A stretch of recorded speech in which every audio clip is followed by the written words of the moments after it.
livre d'Ésaïe 66, verset 1. Ainsi parle l'Éternel. Le ciel est mon trône et la terre mon marchepied. Quelle maison pourriez-vous me bâtir et quel lieu me donneriez-vous pour demeure? Verset 2 dit, toutes ces choses, ma main les a faites et toutes ont reçu l'existence, dit l'Éternel. Voici, sur qui je porterai mes regards, sur celui qui souffre et qui a l'esprit abattu, sur celui qui craint ma parole. Amen. Je m'arrête là. Amen. Que le Seigneur vous bénisse. Tu viens d'entendre la parole de Dieu. La Bible dit, souvent nous avons l'opportunité de dire, Dieu est fait de la terre son marchepied et le ciel son trône. Voici là où se situe le verset. Le verset nous dit que Dieu dit, là où il s'assoit dans son règne, là où il a son siège de règne, c'est dans le ciel.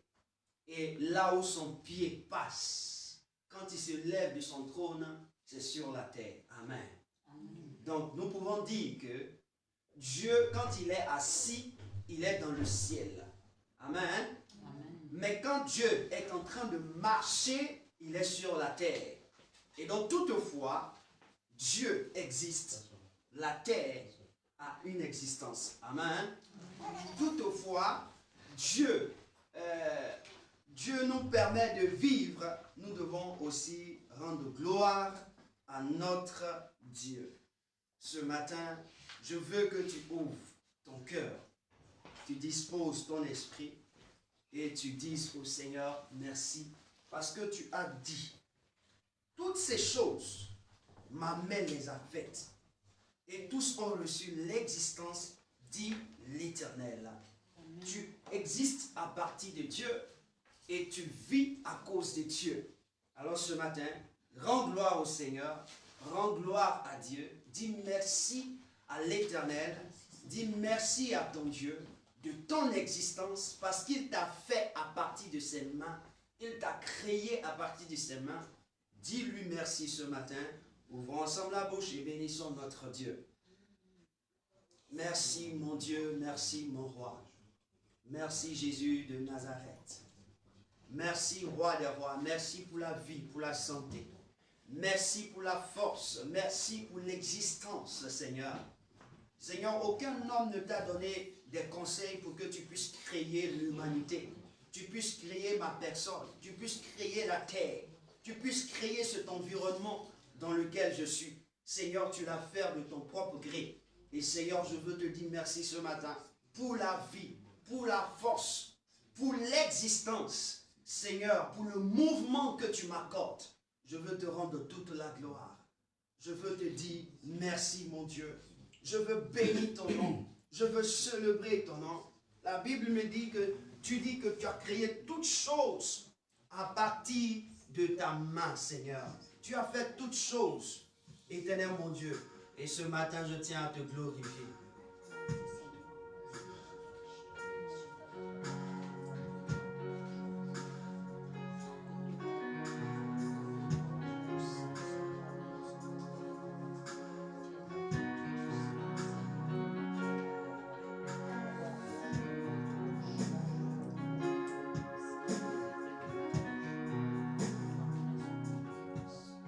Merci Seigneur.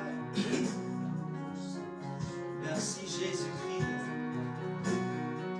Je veux exprimer mon désir, celui de t'adorer, Jésus.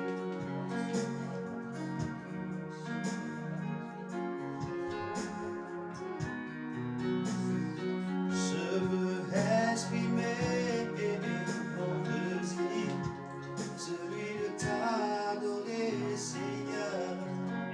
Tu es, oh, tu es. Je veux exprimer mon désir, celui de t'adorer, Jésus. Car tu es, tu es, tu es. Je veux exprimer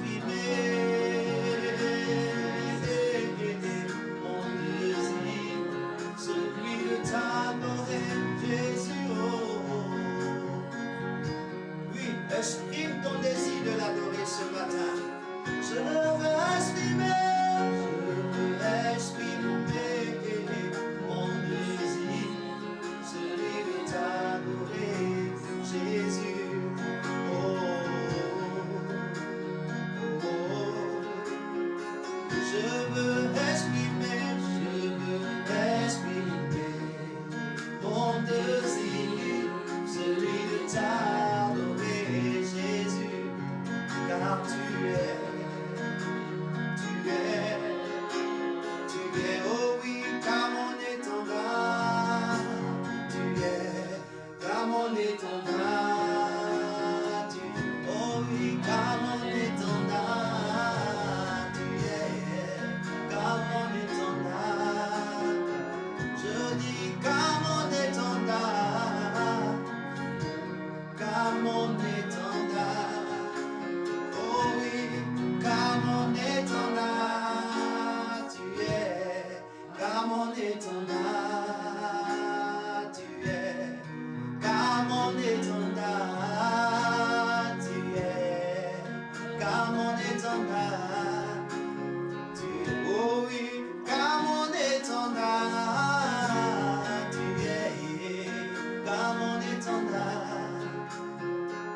Il est l'étendard de ta vie, il est l'étendard de ma vie, il est notre étendard. C'est à cause de lui que tu es présent, tu es présente. C'est pourquoi bénis le nom de Dieu ce matin pour ta famille. Bénis le nom de Dieu pour tes enfants. Bénis le nom de Dieu pour tes frères. Bénis le nom de Dieu pour ton quartier. Bénis le nom de Dieu. Ouvre la bouche et bénis le nom de Dieu. Oh mon Dieu, mon roi, tu es fidèle, tu es merveilleux. Merci pour ton amour, Saint-Esprit. Oh, merci Jésus de Nazareth. Merci, roi des rois. Bénis Dieu. Oh, bénis le roi des rois, des rois. Hey, dis seulement merci. Oh, oh, oh. Merci. Oh, oh, oh. Dis seulement merci à Dieu pour ta famille.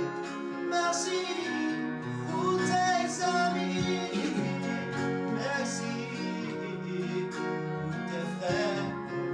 Seigneur, nous te bénissons. Nous te célébrons.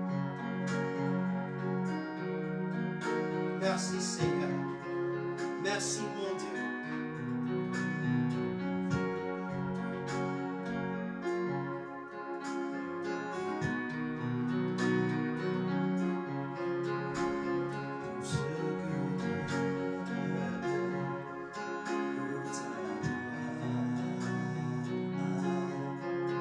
Merci au Seigneur.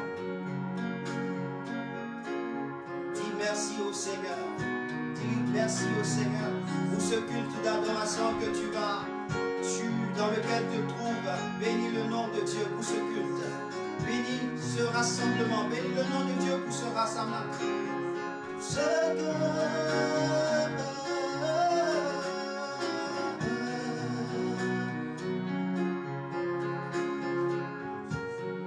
Merci Seigneur.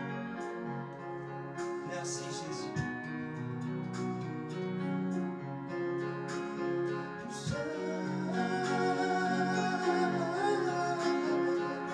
Merci mon Dieu. La vie qu'il m'a donnée, c'est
de toi en ce lieu. J'ai besoin que tu conduises tout ce lieu. Tu as besoin que tu diriges ce programme. Tu diriges cet instant. Tu diriges toutes choses selon ta bonne volonté. Dirige cela, Seigneur, car j'ai besoin de toi. Seigneur, nous avons besoin de toi. Nous avons besoin de toi. Nous avons besoin de toi.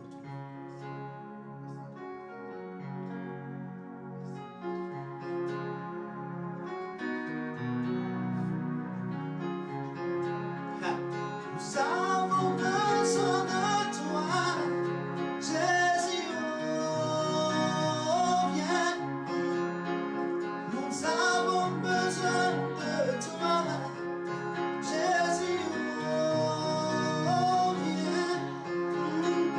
Nous avons besoin de toi, Jésus, oh, viens.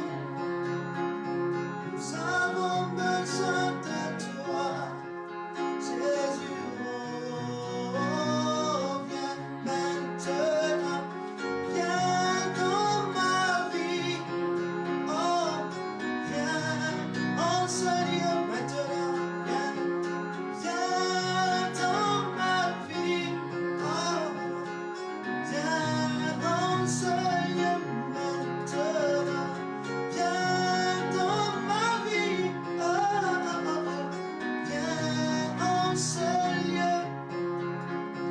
Nous avons besoin de toi, oh Jésus.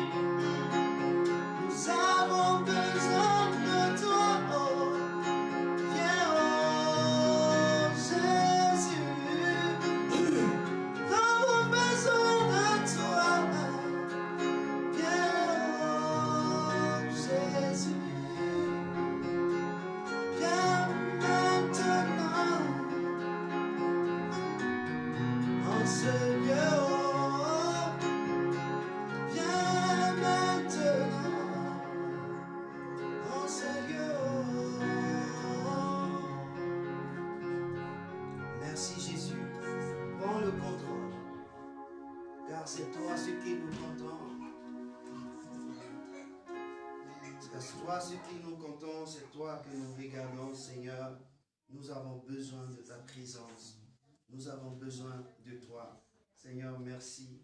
Merci de prendre le contrôle. Tu as dit dans ta parole, là où 2 ou 3 sont assemblés en ton nom, tu es parmi, tu es au milieu d'eux et tu es avec nous. Seigneur, merci de ta présence parmi nous.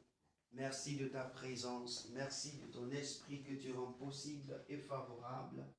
Nous disons merci à ton nom, Dieu de gloire, Dieu puissant. Merci pour tout ce que tu fais. Merci encore ce matin. Nous te soumettons toutes choses et que ta grâce soit manifeste en ce lieu. Que quelqu'un dise Amen. Amen. Amen. Amen. Que Dieu vous bénisse. Est-ce que tu peux t'asseoir? Soyez encore les bienvenus dans la présence de Dieu, dans la présence de votre Père. Je veux qu'ensemble nous prenions la parole de Dieu. Dans le livre de 1 Samuel, nous allons prier. Nous allons faire une prière tout à l'heure. 1 Samuel au chapitre 1, nous allons lire les 8 premiers versets. Les 8 premiers versets. Nous allons lire les 8 premiers versets. Les 8 premiers versets. 1 Samuel. Gloire à Jésus de Nazareth. 1 Samuel. Vous y êtes? Ok. Chapitre 1. Quelqu'un trouve me fait la lecture?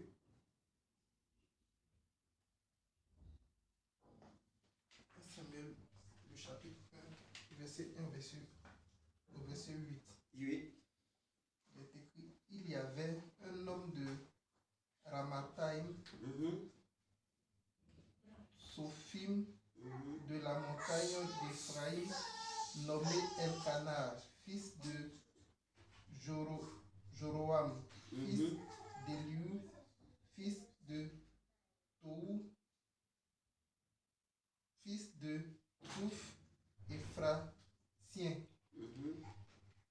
Il avait 2 femmes, dont l'une s'appelait Anne et l'autre Pénina. Pénina avait des enfants, mais Anne n'en avait point. Chaque année, cet homme montait de sa ville à Silo pour se prosterner devant l'Éternel des armées et pour lui offrir des sacrifices. Yes. Là se trouvaient les 2 fils d'Élie, Ophni et Phiné, sacrificateurs de l'Éternel. Le jour où Elkanah offrait son sacrifice, il donnait des portions à Pénina, sa femme, et à tous les fils et à toutes les filles qu'il avait d'elle. Mais il donnait à Anne une portion double, car il aimait Anne que l'Éternel avait rendue stérile. S'arriva lui prodiguait les mortifications pour la porter à sécurité de ce que l'Éternel l'avait rendu stérile. Yes. Et toutes les années, il en était ainsi. Chaque fois qu'Anne montait à la maison de l'Éternel, Pénina la mortifiait de la même manière. Merci. Alors elle pleurait et ne mangeait point. Elkanah, son mari, lui disait: Anne, pourquoi pleures-tu et ne manges-tu pas? Yes. Pourquoi ton cœur est-il attristé? Est-ce Yes. que je ne vaux pas pour toi mieux que 10 fils? Yes. Amen. Amen. Amen. Que le Seigneur te bénisse, frère. Amen. La Bible déclare au verset 7. Et toutes les années, il en était ainsi. Chaque fois qu'Anne montait à la maison de l'Éternel, Pénina la mortifiait de la même manière. Alors elle pleurait et ne mangeait point. Amen. Alléluia. Amen. Le verset 8 dit, Elkanah, son mari, lui disait: Anne, pourquoi pleures-tu et ne manges-tu pas? Alléluia. Pourquoi ton cœur est-il attristé? Est-ce que je ne vaux pas pour toi mieux que 10 enfants? Amen. Amen. Ce matin, j'ai pris ce texte parce qu'il y a beaucoup qui en souffrent et je voudrais que nous prions pour eux. Amen. Amen. Comprenez, il y a des personnes que tu peux, à cause d'une situation qu'ils traversent, ne peuvent pas manger. Ils ne peuvent pas surtout manger. Amen. Amen. Hier, comme ça que j'étais en train de chercher de passage sur mon portable, j'ai vu une affiche que j'ai commencé à lire et j'ai lu le commentaire d'une jeune fille. Elle dit qu'elle n'arrive pas à manger. Frère, un homme normal n'arrive pas à manger. C'est qu'il y a un problème. Son histoire, elle n'arrive pas à manger. Elle peut boire de l'eau, elle peut boire le lait, mais manger comme on dit, on mange là, elle ne peut pas. Déjà, c'est un frein à la loi de Dieu. La Bible dit que lorsque Dieu créa l'homme, il lui dit: voici ce que je te donne pour manger. Il n'a pas dit pour boire. Donc il y a un problème. Il dit: je te donne quoi? On lit la parole. Il dit: je te donne quoi? Allons-y pour que tu comprennes et que si tu as l'opportunité de pouvoir mettre quelque chose sur ta langue, c'est de dire: gloire soit rendue au Seigneur. Genèse chapitre 1, voici ce que Dieu dit. Au verset 29, il dit ceci. Et Dieu dit: voici, je vous donne toute herbe portant de la semence et qui est à la surface de la terre, et tout arbre ayant en lui du fruit d'arbre et portant de la semence, ce sera votre quoi? Est-ce qu'on dit ça sera votre boisson? Non. Non. On dit votre nourriture. Donc certainement, Dieu dans son programme a mis qu'un homme doit manger. Quand il mange, c'est pour que ton corps se développe. C'est pour l'état de ta santé. Il y a des hommes qui ne mangent pas. Et cette histoire n'a pas commencé aujourd'hui. Ça a commencé depuis les temps anciens. Ici, Anne avait un problème. Et son problème, 1, lui faisait pleurer. 2, ça l'empêchait de pouvoir manger. Donc imagine si Anne était une femme qui pesait 70 kilos. Le fait de pleurer, de manger, 1, elle fait quoi? Elle perd le poids, elle dépérit. Si c'était une belle femme, perd sa beauté. Alléluia. Il y a des personnes qui en souffrent. Mais nous sommes rassemblés ici. Dieu nous fait la grâce de pouvoir manger, boire, de pouvoir bien nous porter. Aujourd'hui, nous aussi, nous allons porter en prière nos frères et nos sœurs comme Anne. C'est vrai que Anne, de son temps, elle est partie dans la présence de Dieu. Mais il y a certaines qui ne connaissent pas Dieu. On les a appris leur Dieu. Eux ici, Anne connaissait que chaque année, il fallait partir dans la maison de l'Éternel. Mais eux là, ils ne savent pas. Et puis là même où ils se trouvent là, quand ils sont loin, il n'y a pas de solution. Donc ils sont livrés qu'à eux-mêmes. Et la Bible dit dans Matthieu chapitre 7, verset 12. Ça c'est un verset que tu dois garder dans ta tête. Quand tu respectes un commandement de Dieu qu'on appelle l'un des commandements royaux, c'est-à-dire que l'une des parties d'un commandement que Dieu veut nous donner, c'est aime ton prochain comme toi-même. Il dit que tout ce que tu veux que l'on te fasse, il faut le faire à ton prochain. Donc ici et maintenant, ce que je veux que Dieu fasse pour moi, c'est quoi? Je te pose la question. C'est que Dieu me donne la santé. C'est pas ça? Dieu me protège. C'est pas ça? Dieu me donne la force. C'est pas ça? Elle n'a pas la force de manger. Elle n'a même pas la santé puisqu'elle ne mange pas. Elle a des problèmes. Mais est-ce que tu te soucies d'elle? Certes, tu ne vois personne autour de toi, mais il y a des gens qui en souffrent. Alléluia. Amen. Ce matin, je veux t'encourager à prier pour ces gens de personnes. Je veux que tu commences à voir dans ton esprit ce que je viens de t'expliquer. Comme Anne, qui souffrait. On dit qu'elle était mortifiée. C'est-à-dire que le problème, c'est qu'elle manquait quelque chose qu'elle n'avait pas. Et donc, c'est ce qui la faisait souffrir. Ces personnes qui n'arrivent pas à manger, qui pleurent tout le temps, manquent quelque chose. Alors, la Bible déclare que c'est Dieu qui apporte toutes choses dans notre vie. Alléluia. Amen. Quand nous manquons de quelque chose, c'est Dieu qui survient aux besoins. Il dit, ne vous souciez pas du lendemain. Certainement qu'elle ne le sait pas. Elle a un problème. Dis au Seigneur, souviens-toi de mes frères. Est-ce que tu peux ouvrir la bouche et prier le Seigneur? Dis à Dieu, souviens-toi d'elle. Souviens-toi de lui. Souviens-toi de cet enfant. Souviens-toi, Père. Souviens-toi de ce monsieur. Souviens-toi de cette dame. Souviens-toi de cette jeune fille. Seigneur, je ne sais où, mais je sais une seule chose. Des personnes sont en train de souffrir. Des personnes sont stressées. Ils ont des problèmes dans leur vie. Ils ont rencontré des problèmes et les problèmes ont changé le cours de l'histoire de sa vie. Seigneur, ce matin, je voudrais que tu étendes ta main. Père, ce matin, je voudrais que tu étendes ta glorieuse main. Père, tu as fait pour moi. Tu dis ce que vous voulez que l'on fasse pour vous. Faites-le de même pour eux. Seigneur, mon désir est de me voir en bonne santé. Mon désir est de pouvoir être satisfait, heureux, manger, faire ce que je veux. Père, je prie, oh Dieu, que tu étendes ta main sur mon frère. Tu étendes ta main sur ma soeur. Tu étendes ta main sur, oh Père, oh ses frères et ses amis qui ont des problèmes. Cette famille qui a des problèmes. L'enfant qui est né, qui n'arrive pas à manger. Seigneur, tout le temps, il se trouve à l'hôpital. Tout le temps l'hôpital, tout le temps l'hôpital. Père, étends ta main, étends ta glorieuse main. Étends ta puissante main. Oh Dieu, pour guérir, Seigneur. Pour restaurer ce corps. Pour restaurer cette vie. Pour restaurer, mon Dieu. La Bible dit, la belle-mère de Pierre avait un problème. Elle avait un problème. Et ce problème, c'est que Jésus, elle avait été remplie de fièvre.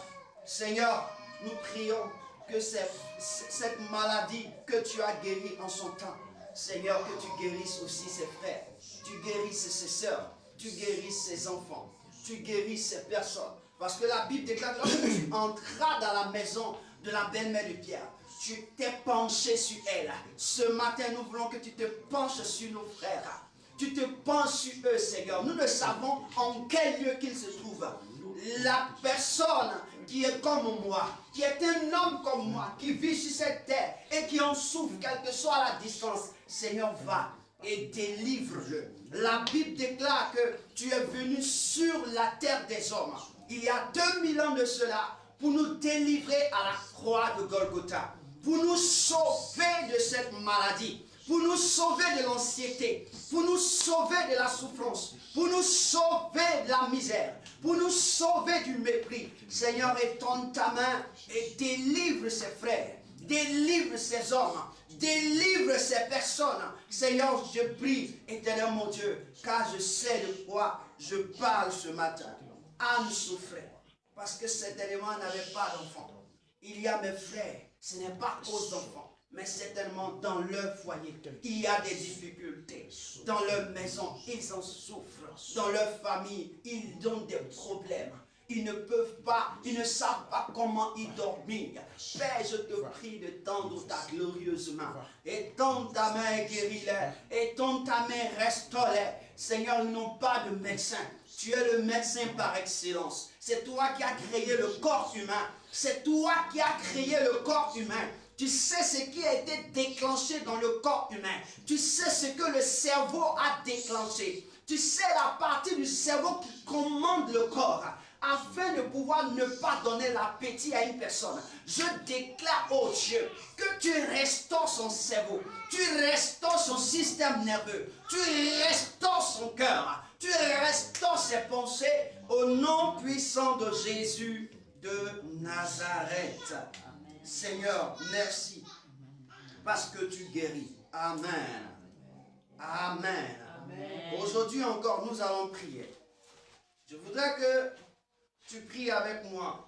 On a commencé depuis la semaine. On a dit ce mois-là, on prier pour ceux qui sont malades. C'est pas ça? On va reprendre cette prière du mardi et du jeudi. On va prier pour les aveugles. Tu vas dire au Seigneur de faire grâce aux aveugles. Alléluia. Il y a ceux qui sont nés aveugles.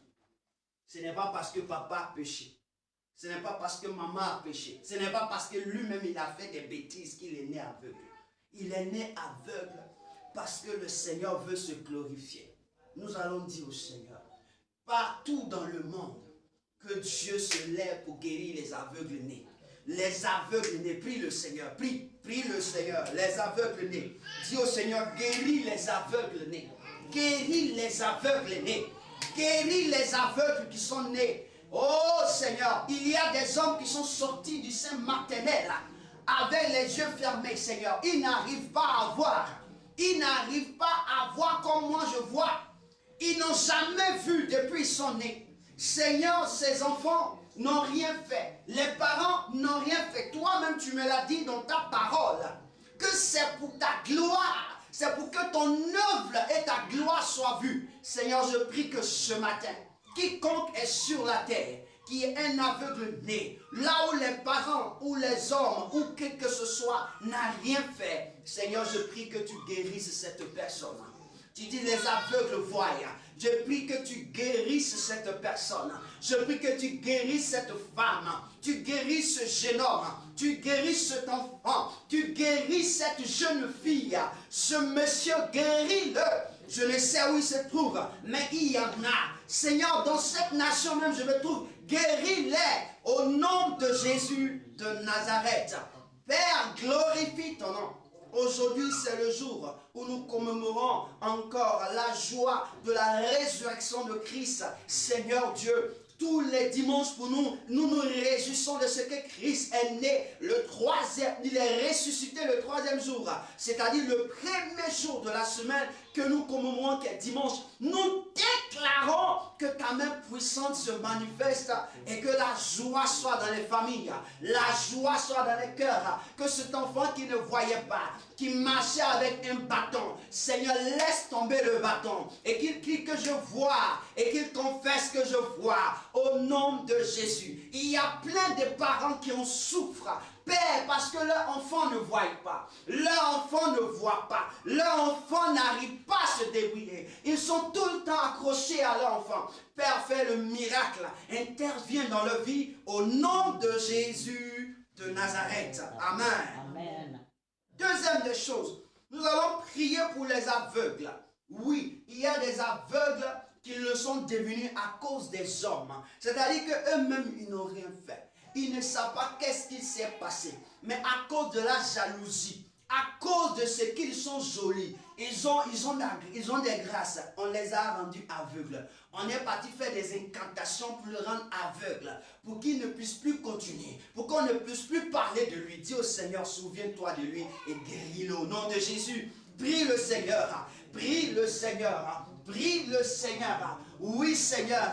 Seigneur, nous sommes dans un monde où chacun veut être où chacun veut être à la hauteur, où chacun veut démontrer sa force.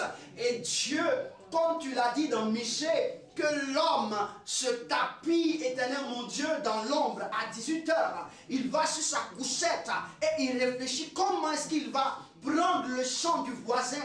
Il va voler les biens du voisin. Lorsque le matin arrive, oh mon Dieu, il frappe ce dernier pour en posséder. Père, je prie ce matin, toutes ces personnes qui ont reçu, oh Père, des paroles maléfiques sur leur vie, et éternel mon Dieu, ils n'ont rien fait, qui ont reçu des paroles maléfiques sur leur vie parce que tu les as bénis, parce que tu es avec eux, parce que ce sont des hommes qui sont intègres, qui vivent leur vie, oh Dieu, et qui sont devenus aveugles, Seigneur. Ôte cette maladie et qu'elle retourne à l'envoyeur au nom de Jésus. Ôte cette maladie et qu'elle parte là où elle est quittée, Seigneur. Elle n'est pas venue de toi, elle est venue de l'extérieur. La Bible déclare que pendant que les hommes étaient en train de dormir, l'ennemi est venu s'aimer l'ivraie. Que tout l'ivraie s'aimait afin que l'homme, la femme soit aveugle, cet enfant soit aveugle. Je déclare et je décrète que la maladie quitte la vie de cet homme, quitte la vie de cette dame, quitte la vie de cet enfant et retourne chez son propriétaire qu'il a envoyé au nom de Jésus de Nazareth. Je décrète cela ce matin. Je déclare que la guérison s'installe au nom de Jésus de Nazareth. Père, il y a des hommes qui n'aiment pas voir l'autre réussir, qui n'aiment pas voir l'autre prospérer. Et ce matin, je déclare sous la puissance de ton nom, ainsi soit-il, la guérison de cet aveugle-là au nom de Jésus. Amen. Et la troisième des choses, c'est qu'il y a des aveugles. Des aveugles, pourquoi? La Bible déclare dans Proverbe chapitre 28, à partir du verset 15, que voici, si tu n'obéis pas à la loi de l'Éternel ton Dieu, Dieu va te frapper d'aveuglement. Amen. Donc quand il manque le but, quand il manque de faire ce que tu dois faire, ça peut te causer toi-même des torts. Quand il manque ta responsabilité, ça peut te causer d'être aveugle. Et donc il y a des personnes par leur propre conduite, par leur propre manière de parler, par leur propre manière d'agir, ils ont poussé des malédictions à atteindre leur vie. Amen. C'est pourquoi ce matin, tu vas dire au Seigneur, Père, aie pitié d'eux. Tu as dit à la croix, pardonne-leur car ils ne savent pas ce qu'ils font. Je ne crois pas Dieu. S'il savait que ça allait arriver à cela, il allait faire. Dis au Seigneur, pardonne-leur, guéris-les au nom de Jésus. Prie le Seigneur, prie le Seigneur, prie le Seigneur. Père, pardonne-leur. Pardonne à mes frères, pardonne à mes soeurs, pardonne aux frères, pardonne à ces personnes. Jésus de Nazareth, je lève ma main droite pour te dire, souviens-toi que tu as été élevé à la croix. Souviens-toi que tu as dit la toute première parole lorsque les hommes t'ont battu, tué. Ils t'ont cloué, ils t'ont mis condamné, éternel mon Dieu, à mort. Sur la croix, tu as dit à ton Père, Père, pardonne-leur car ils ne savent pas ce qu'ils font. Seigneur, il n'a pas su ce qu'il faisait. Il ne savait pas. Il pensait que ça allait lui faire du bien. Elle pensait que ça allait lui faire du bien. Au contraire, aujourd'hui, elle se trouve dans une position où elle est aveugle frappé d'aveuglement. Seigneur, aie pitié et guéris-le. Aie compassion et guéris-le. Guéris-la, guéris ses enfants, guéris ses hommes, guéris ces jeunes filles. Au nom de Jésus de Nazareth. Guéris-le, Seigneur, et laisse-le aller et dis-lui, car tes péchés ont été pardonnés, va et ne pêche plus. Seigneur, Ephrata, que ses yeux s'ouvrent au nom de Jésus de Nazareth. Je prie et je te dis merci parce que tu entends nos voix, tu entends nos cris. J'aime ta présence. À cause de cela, que quelqu'un dise Amen. Amen. Nous allons dire merci au Seigneur. Merci au Seigneur parce que Dieu nous a entendus. Il a entendu nos voix. Il a entendu aussi nos cris. Bénissons-le dans le nom de Jésus de Nazareth. Bénis-le, bénis-le, bénis-le, bénis-le, bénis-le. Dis merci au Seigneur parce qu'il fait des merveilles, il fait ce miracle. Il fait ce beau miracle. Il fait ce miracle extraordinaire. Il fait ces grands miracles dans les vies. Je suis convaincu qu'aujourd'hui, il y a des hommes qui ont reçu la guérison. Des hommes aveugles ont été guéris. Parce qu'il a dit, allez-y, dit à Jean, les aveugles voient. Les aveugles voient. Les aveugles voient. Il dit, allez-y lui raconter cette histoire. Seigneur, je bénis ton nom. Ce jour même, il y a des aveugles qui voient. Même dans les cultes d'adoration, il y a des aveugles qui voient. Même dans les cérémonies, il y a des aveugles qui voient. Même dans les maisons, il y a des aveugles qui voient. Dans les hôpitaux, il y a des aveugles qui voient. Quel que soit le lieu où ils se trouvent, ils voient. Seigneur, nous te rendons toute la gloire et nous t'acclamons pour dire merci à Dieu. Au nom de Jésus de Nazareth. Amen, amen, amen. Que Dieu te bénisse, assieds-toi dans la gloire de Dieu. Amen. Amen. Ce matin, nous allons encore postuler directement dans la parole de Dieu et nous allons faire la lecture de 3 passages et je vais enseigner sur un terme. Alléluia. Amen. Donc, prends ta Bible, je te donne Matthieu chapitre 24.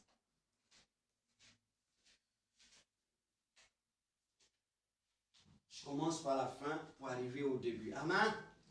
Matthieu chapitre 24, verset 36 à 51. Matthieu chapitre 24.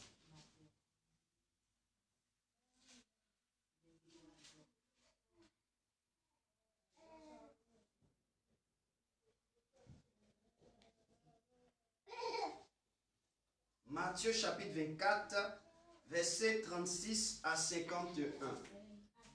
Et nous faisons la lecture. Je fais la lecture. Oh.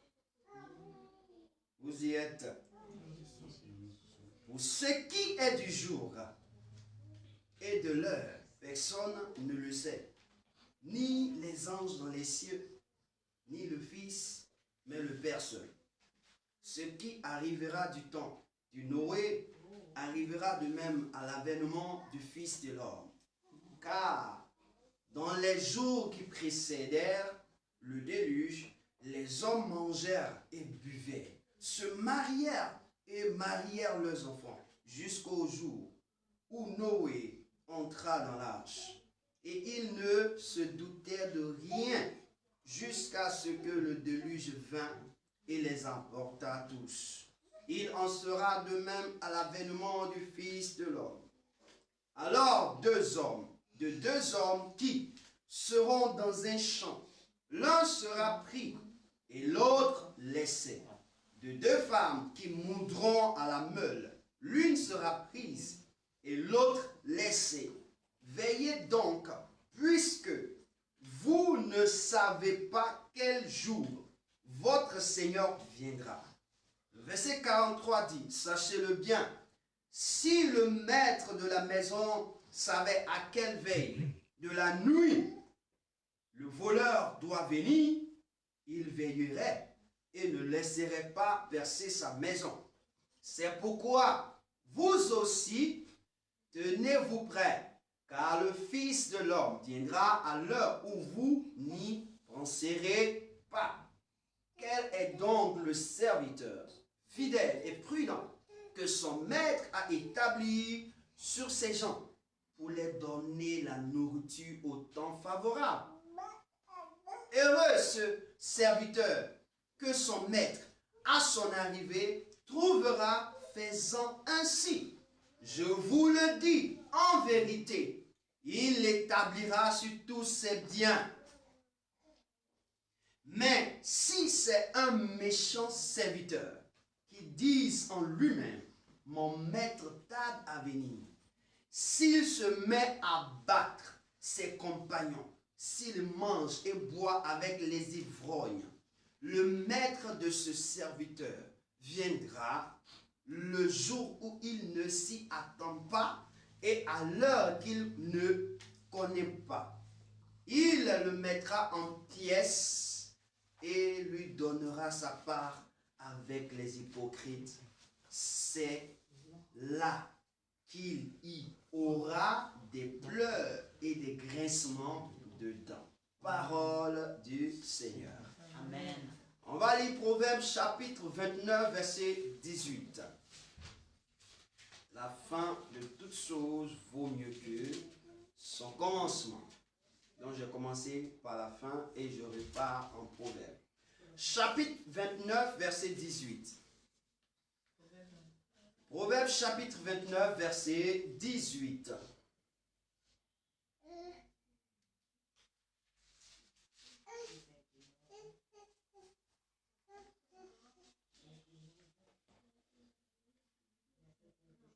Vous y êtes? Proverbe chapitre 29, verset 18.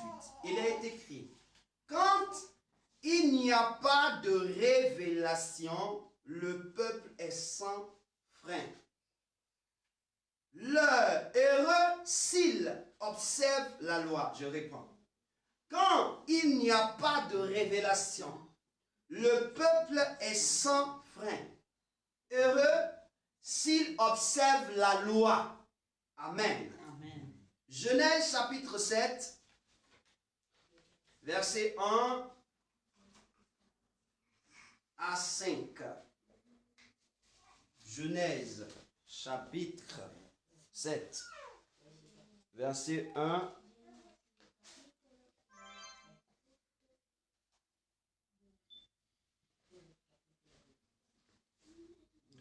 Genèse chapitre 7. Genèse chapitre 7, verset 1 à 5.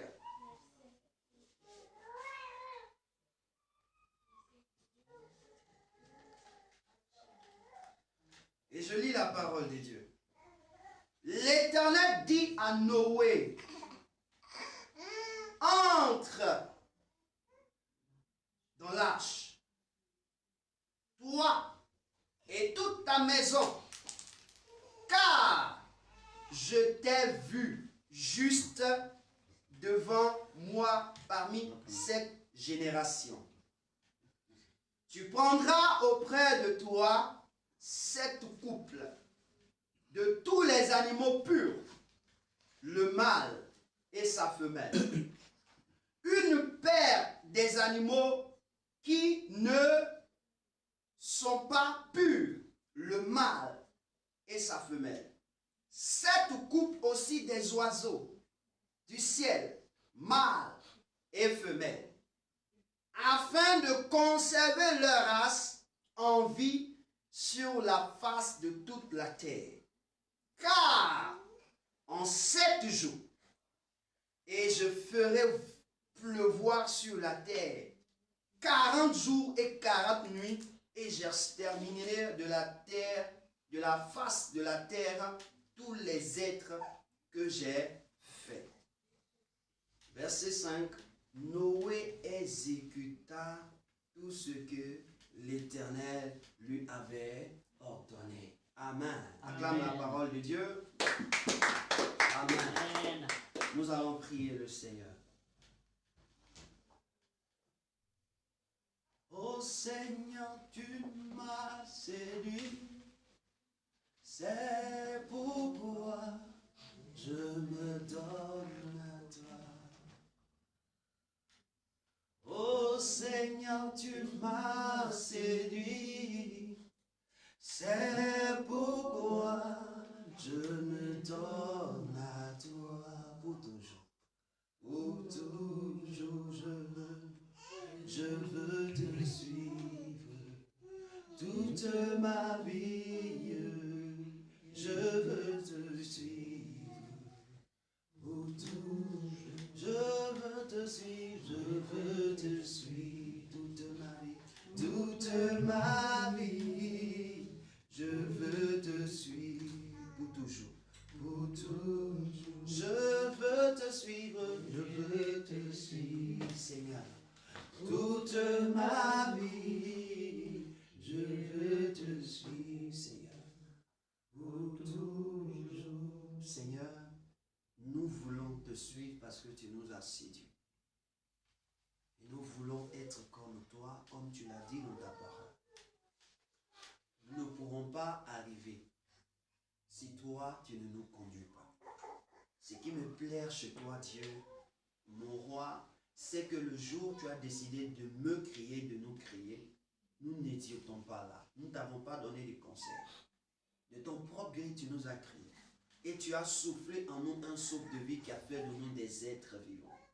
Et ce matin, tu voudrais que nous soyons égaux à toi. Apporte-nous cette révélation, cette connaissance pour que nous soyons encore d'une part égales à toi.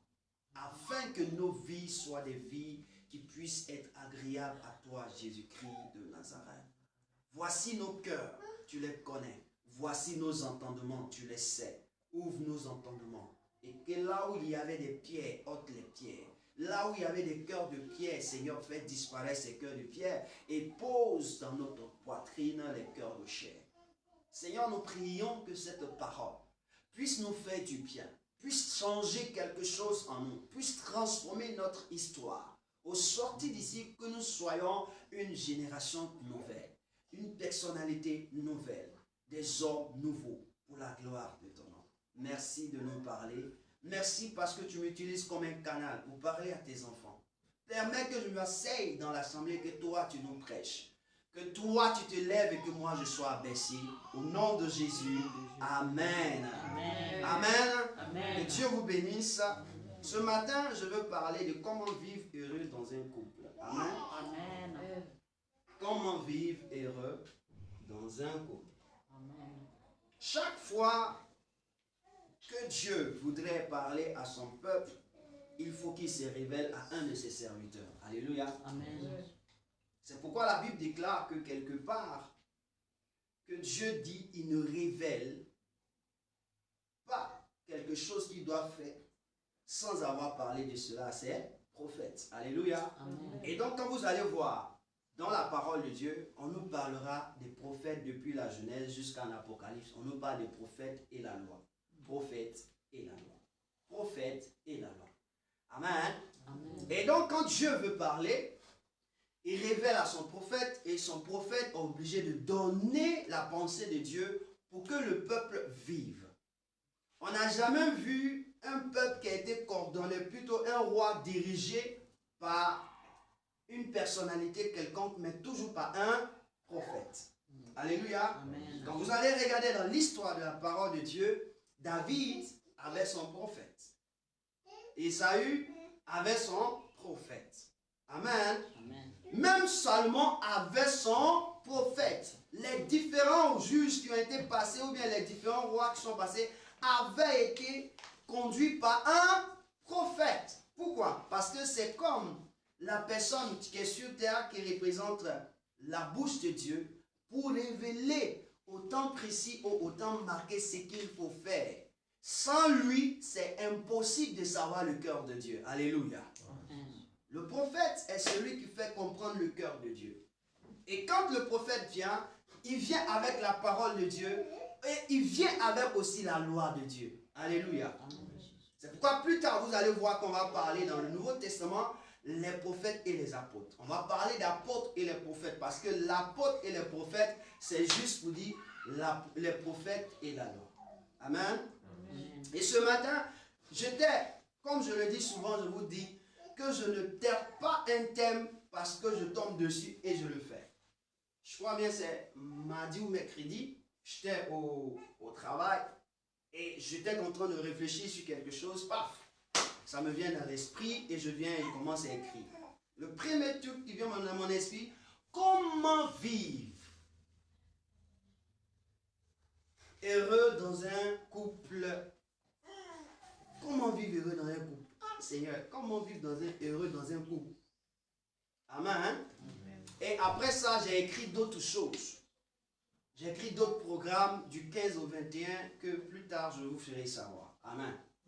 Et donc, je causais la nuit du jeudi au vendredi avec ma grande sœur et on a échangé.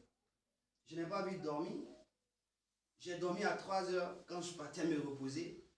Donc, à vendredi à 3 heures. Donc, quand on parlait, effectivement, il y a quelque chose dont j'avais besoin dans ce chapitre-là qui est revenu. Et je lui ai dit, mais je viens de t'écouter, j'ai eu encore une réponse par rapport au thème que je dois traiter le dimanche. Amen. Et ça fait une confirmation. Et donc, je me suis mis hier à vraiment traiter ce thème pour vous partager cela. Amen. Amen. Je prie que ça te fasse du bien. Je prie que toi, tu comprennes cela et que ensemble nous puissions marcher dans la présence de Dieu. Amen. Amen. Ici, on dit, le thème c'est comment vivre heureux dans un couple. Amen. La première des choses, nous avons fait la définition de quelques mots. Comment? Parce que si tu ne sais pas le comment, c'est que tu ne sauras pas expliquer. Vivre heureux un couple. Amen.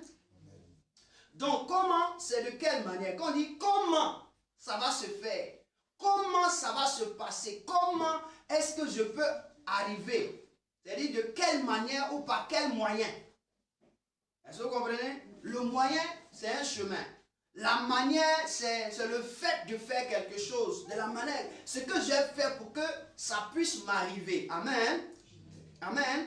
Donc, pour que tu sois heureux, il y a quelque chose que toi, tu dois faire. Ou bien, il y a un chemin que tu dois emprunter. Donc, ça, c'est le comment. C'est le cas pratique. Au fait, quand on parle du comment, c'est-à-dire que c'est dans la pratique. Ce n'est pas une histoire, on parle, c'est pratiquer. Quand quelqu'un dit comment, c'est-à-dire que montre-moi, comment ça, c'est pratique. C'est pas quelque chose, on parle et puis c'est fini. Non, non, non, c'est faisable. C'est comme le potier. Quand il rentre chez le potier, tu vas trouver les pots. C'est pas ça? Mais tu vas lui demander, mais comment tu as fait? Si tu t'expliques, tu ne vas pas comprendre. Il va te faire asseoir et puis il va commencer devant toi à te montrer comment ça se passe. Et là, tu vas comprendre comment on fait les pots. Donc, comment, c'est de quelle manière, par quel moyen, de quelle façon. Vivre, quand on parle de vivre, c'est être vivant. Si on parle de quelqu'un qui vit, c'est exister. Amen. C'est exister. Donc, quand on dit vivre, c'est pendant l'existence. Ça veut dire qu'on précise pour que tu sois dans une vie qui est réelle. Parce que souvent, on n'est pas dans une vie réelle. On vit dans l'illusion. Amen. C'est-à-dire que ce que tu veux vivre, tu ne le vis pas, mais tu vis ce que tu ne veux pas vivre. Ton illusion là, ça, c'est pas la vie. Vivre. Comment vivre? Pour quelqu'un qui doit vivre, c'est qu'il existe. C'est quoi? Donc c'est pour amener la chose à exister. C'est amener la chose à fonctionner. Et donc c'est pas, on parle de vivre. Donc on peut dire vivre en un lieu donné. Je peux dire la terre, la maison, les anges vivent dans les cieux. C'est pas ça? Ok? Donc vivre dans un local, ici même en communauté, on vit. Est-ce que vous comprenez comment on peut vivre en communauté? Donc ça peut être à l'église aussi, c'est un lieu de vie. Le troisième mot, c'est heureux. Heureux, ça veut dire que quoi? Quand on dit que quelqu'un est heureux, c'est qu'il bénéficie d'une chance favorable. Ça, c'est le dictionnaire que je vous donne. Une chance favorable. Donc, il bénéficie d'une grâce, d'une faveur que le sort favorise, que quelque chose favorise. Amen. Amen. bénéficie ça. Bon, plus loin, on trouve que qui est très satisfait. Au fait, quand il vit heureux, c'est une personne qui est très satisfait. Amen. Amen. Très content de ce qui lui arrive, de ce qui lui advient. Parce que quand tu es heureux, c'est ça, de ce qui t'arrive. C'est-à-dire qu'on vient te donner une bonne nouvelle. Et puis c'est à ce à quoi tu t'attends, mais tu es très heureux, tu es satisfait. Donc on peut dire en un mot, quand il n'y a pas une satisfaction, c'est-à-dire que tu es malheureux. Voilà. Donc, c'est-à-dire que heureux, c'est juste pour dire que je suis satisfait. Il y a une satisfaction qui est là. De ce qui se produit en général dans notre vie. En général, on veut quoi? On veut être en bonne santé. On veut voir les choses partir sur de bonnes roulettes. C'est pas ça? On veut voir les choses se passer à la manière dont on veut. Et puis bon, ça va quoi. C'est pas ça? Quand je me réveille, je veux voir le sourire. Je veux voir tout ce que je veux. Amen. Et donc, c'est ainsi. Donc, heureux. Mais je vais te donner encore une autre révélation des heureux. Dans heureux, il y a l'heure. Heureux là. Dans heureux, il y a l'heure et puis il y a eux. Donc, quand on parle de heureux, eux est assigné aux hommes. L'homme est eux. Et l'heure, c'est quoi? C'est le temps. Donc, l'homme dans le temps est satisfait. C'est l'homme qui n'est pas dans le temps qui est insatisfait. Parce que le temps, on peut représenter Dieu au temps. Dieu, c'est le temps. Donc, l'homme dans le temps est satisfait. L'homme hors du temps, pas de satisfaction. Donc, en un mot, l'heureux veut nous dire qu'il faut se ramener au temps. Or, le temps dans lequel nous nous trouvons, si nous sommes heureux, c'est que nous avons un accrochement à quelque chose qui est lié à Dieu. Amen. Que le Seigneur te bénisse. Si tu comprends, ça me fait du bien. Amen. Donc, le dernier mot qui est le couple. Couple, c'est quoi? Je n'ai pas dit foyer. Parce qu'un foyer, il y a le feu. Amen. Amen. Amen. C'est ça qui est mon problème. Je n'ai pas dit foyer. Parce que dans le foyer, on va trouver le feu. Parce que le foyer, c'est ce qui est au village là. Les 3 briques, on met là. Et puis on met les gros bois. On met les gros bois et puis on met le feu dedans. C'est ce qu'on appelle foyer. Mais Dieu nous parle de couple. Alléluia. Donc quand il parle de foyer, c'est qu'il aura le feu. Ton feu ne va jamais finir. Parle de couple. Alléluia. Ok? Et donc ici, on parle de couple. Couple, ça veut dire que quoi? Quand on dit coupler, ça veut dire que ça signifie mettre ensemble. Ok? Mettre ensemble 2 êtres ou 2 choses de matériaux différents. Ok? Ou de sexes différents. Où on parle de mâle, on parle de femelle, on parle chez les animaux, mâle, femelle. Vous avez vu? On a lu tout à l'heure dans Genèse chapitre 7, verset 1 à 5, on dit quoi? On parle de quoi? Mâle et femelle. Chez l'homme, on va parler de l'homme et la femme. Et dans la science, on va parler des bonnes moins et des bonnes plus. On va parler même de téléphone. Dans le téléphone, il y a ce qu'on appelle le côté masculin et le côté féminin. Amen. Ok? Donc, le téléphone a sa batterie. Le téléphone sans la batterie n'est pas un téléphone. Si tout à l'heure, je prends ton téléphone, qu'on enlève. Oh, j'ai oublié de faire sortir sur le téléphone là.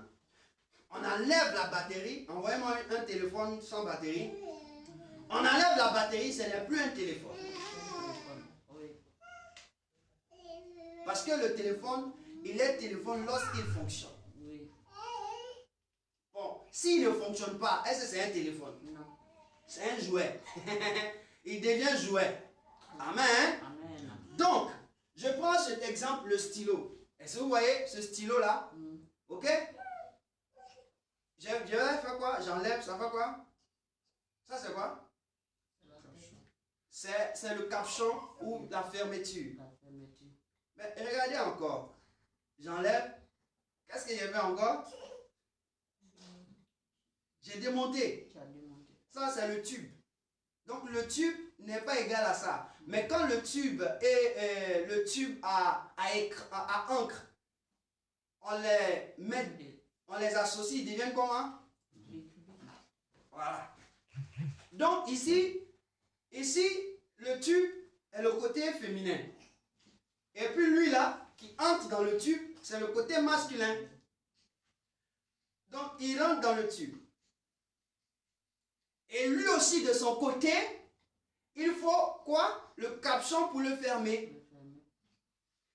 Et ça nous représente, je vais donner l'image de tous ces trois. Est-ce que vous comprenez? Ok. C'est Dieu qui est la tête. Dieu est le capuchon. L'homme est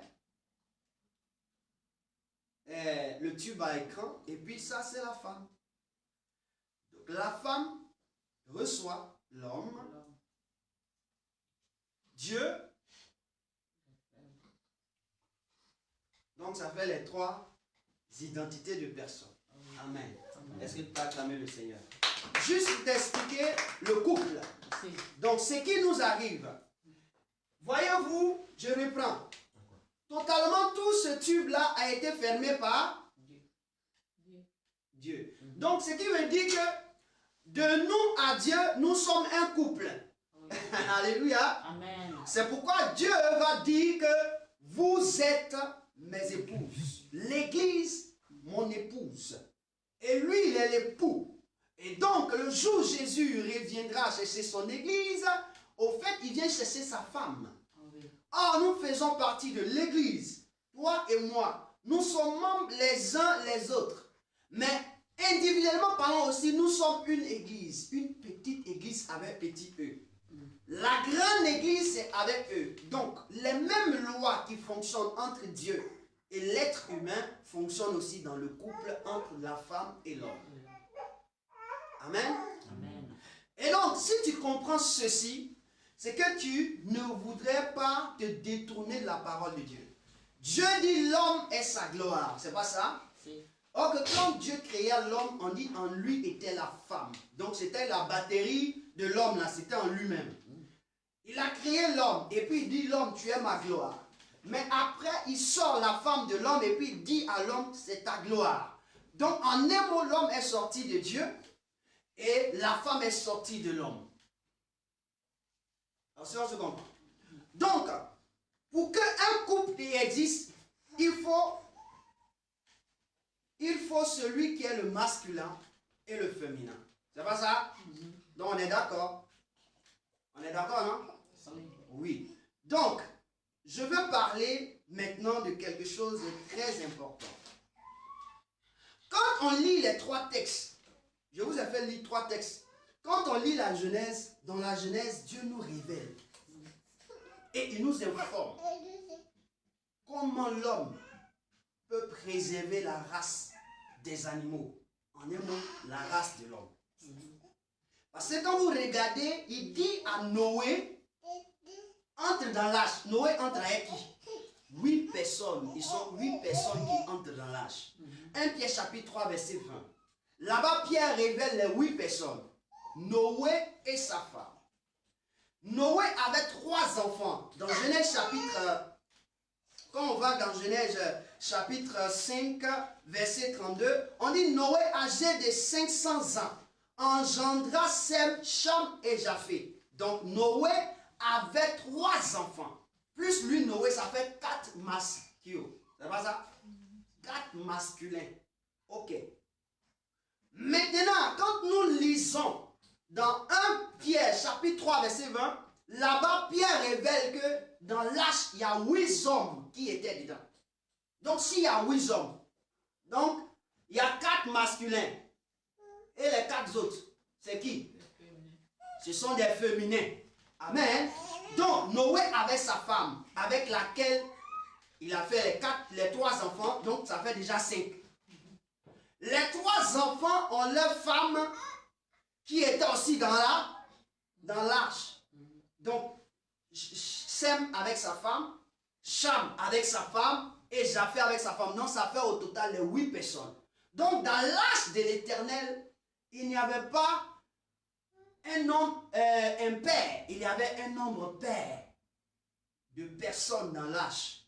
Donc chaque homme avec sa femme. Chaque homme avec sa femme. Et maintenant, Dieu aussi dit, comme j'ai fait ainsi, je ferai de même pour les animaux et les oiseaux du ciel. Donc, vous prenez 7 coupes. Les 7 coupes sont masculin, féminin. Masculin, féminin, 7. Donc, en un mot, il y a 14 êtres. Des animaux, les oiseaux aussi, il y a 14 êtres. Est-ce que vous comprenez? 14 êtres et 14 êtres. Donc, 2, 2, 2, ce sont des noms pairs. Donc, le nom impair, là, c'est quitté où? Le nom impair, là, c'est quitté 1 homme, 2, 3, 4, 5. C'est quitté où? Ce n'est pas dans la justice de Dieu. Ce n'est pas dans la pensée de Dieu. Mais c'est par rapport à nos vies que nous vivons. C'est par rapport au monde dans lequel nous fonctionnons. Donc ici, je veux dire à quelqu'un. Et là, Dieu parle de père. Et quand il parle de père, il parle de mâle et féminin.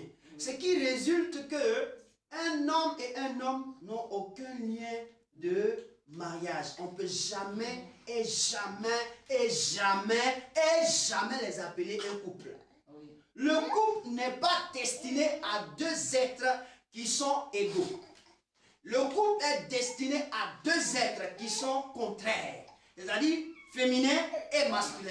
Même ceux du monde qui ont créé l'électricité, ils ont dit que l'électricité, il y a une bonne moins et il y a la bonne plus. Bon, vous-même vous dites, vous nous enseignez qu'il y a la bonne moins et la bonne plus. Et vous dites que ce sont des bonnes. En fait, ce sont des couples qui produisent de l'énergie. Et toi, tu viens m'enseigner qu'il faut que je prenne un homme comme moi pour qu'on m'appelle couple. Et même on vote des lois pour cela. Blasphème, abomination. Et là, ce couple ne sera jamais heureux. Ils n'auront jamais la joie de vivre. Comment vivre heureux dans un couple? Tu n'es pas appelé un couple, tu n'auras pas la joie des couples. Alléluia. Amen. Et le monde nous enseigne des bêtises. Le monde nous instruit à vivre les bêtises, à rejeter Dieu. On va accepter, non, on va accepter que la lesbienne, c'est-à-dire qu'une femme puisse accepter son ego pour être son couple. Mais vous faites quoi? Finalement, vous faites quoi dedans là-bas? C'est pas truc en caoutchouc, vous mettez si vous parlez faire vos bêtises. Mais c'est le caoutchouc là que tu ne voulais pas, la caoutchouc là, il faut laisser, c'est pas original. Original là, il y a lui qui porte ça. Alléluia. Amen. Tu ne pourras jamais être heureux. Et ces gens de couple souffrent dans leur vie. Ils ont des problèmes psychologiques et mentaux. Alléluia. Amen. Ils sont remplis de problèmes et de problèmes.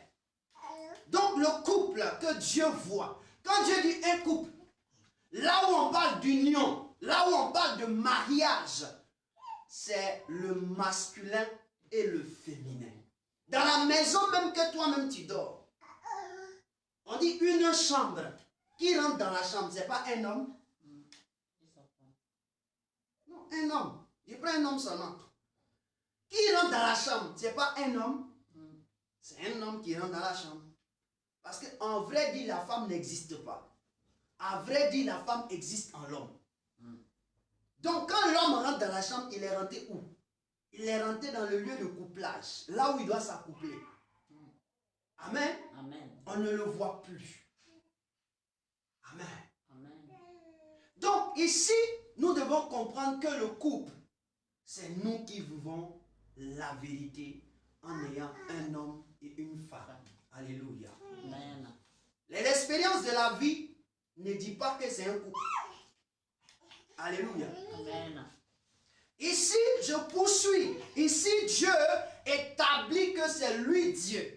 Si il a épargné Noé et que dans l'âge, les hommes étaient 8, donc ça veut dire 4 femmes, 4 hommes, il n'a pas dit autre chose. Sa vision, c'est ça.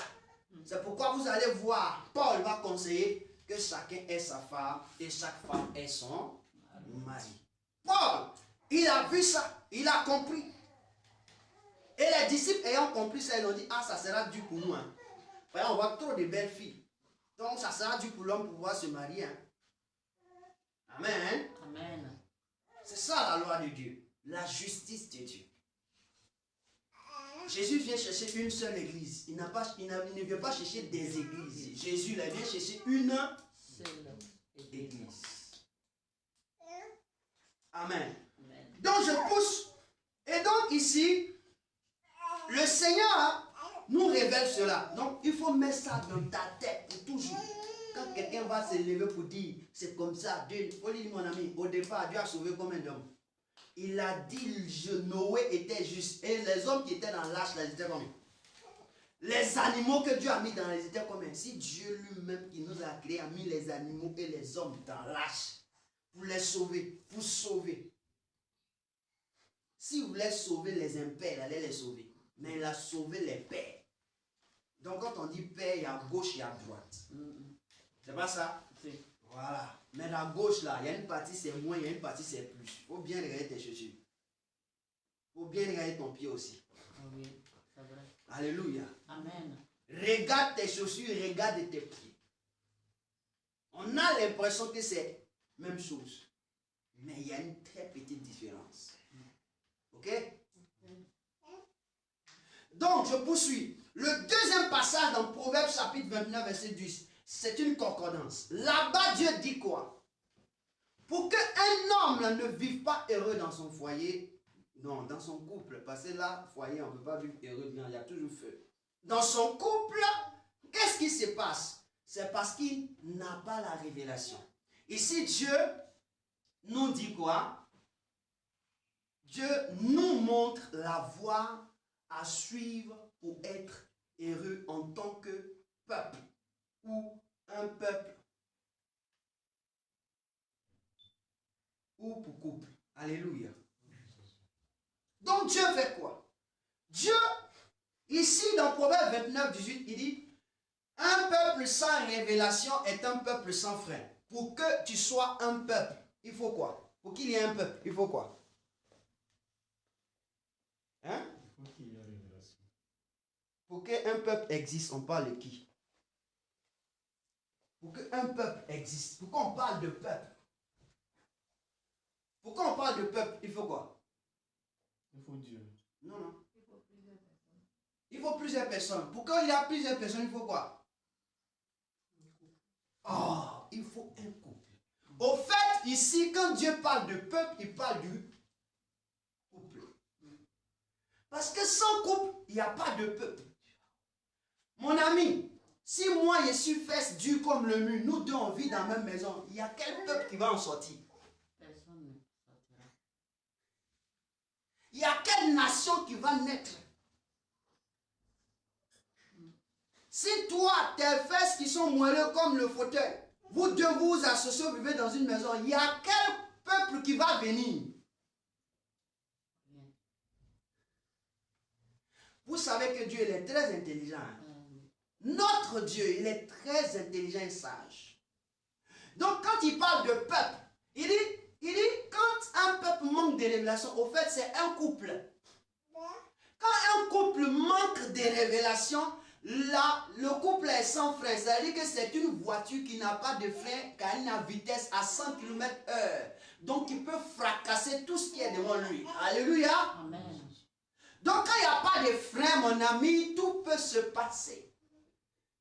Tous les accidents arrivent, les gondos, les coups de poing, les coups de pied, les coups de tête. Tout cela arrive, ce sont les accidents. On voit matin l'autre, sa bouche est comme ça. On voit l'autre, son visage griffé, son corps, c'est le lasse. C'est ça, les coups, sans frein. Parce qu'il n'y a pas de frein. La voiture fait un accident, boum. On voit l'autre a perdu son bras.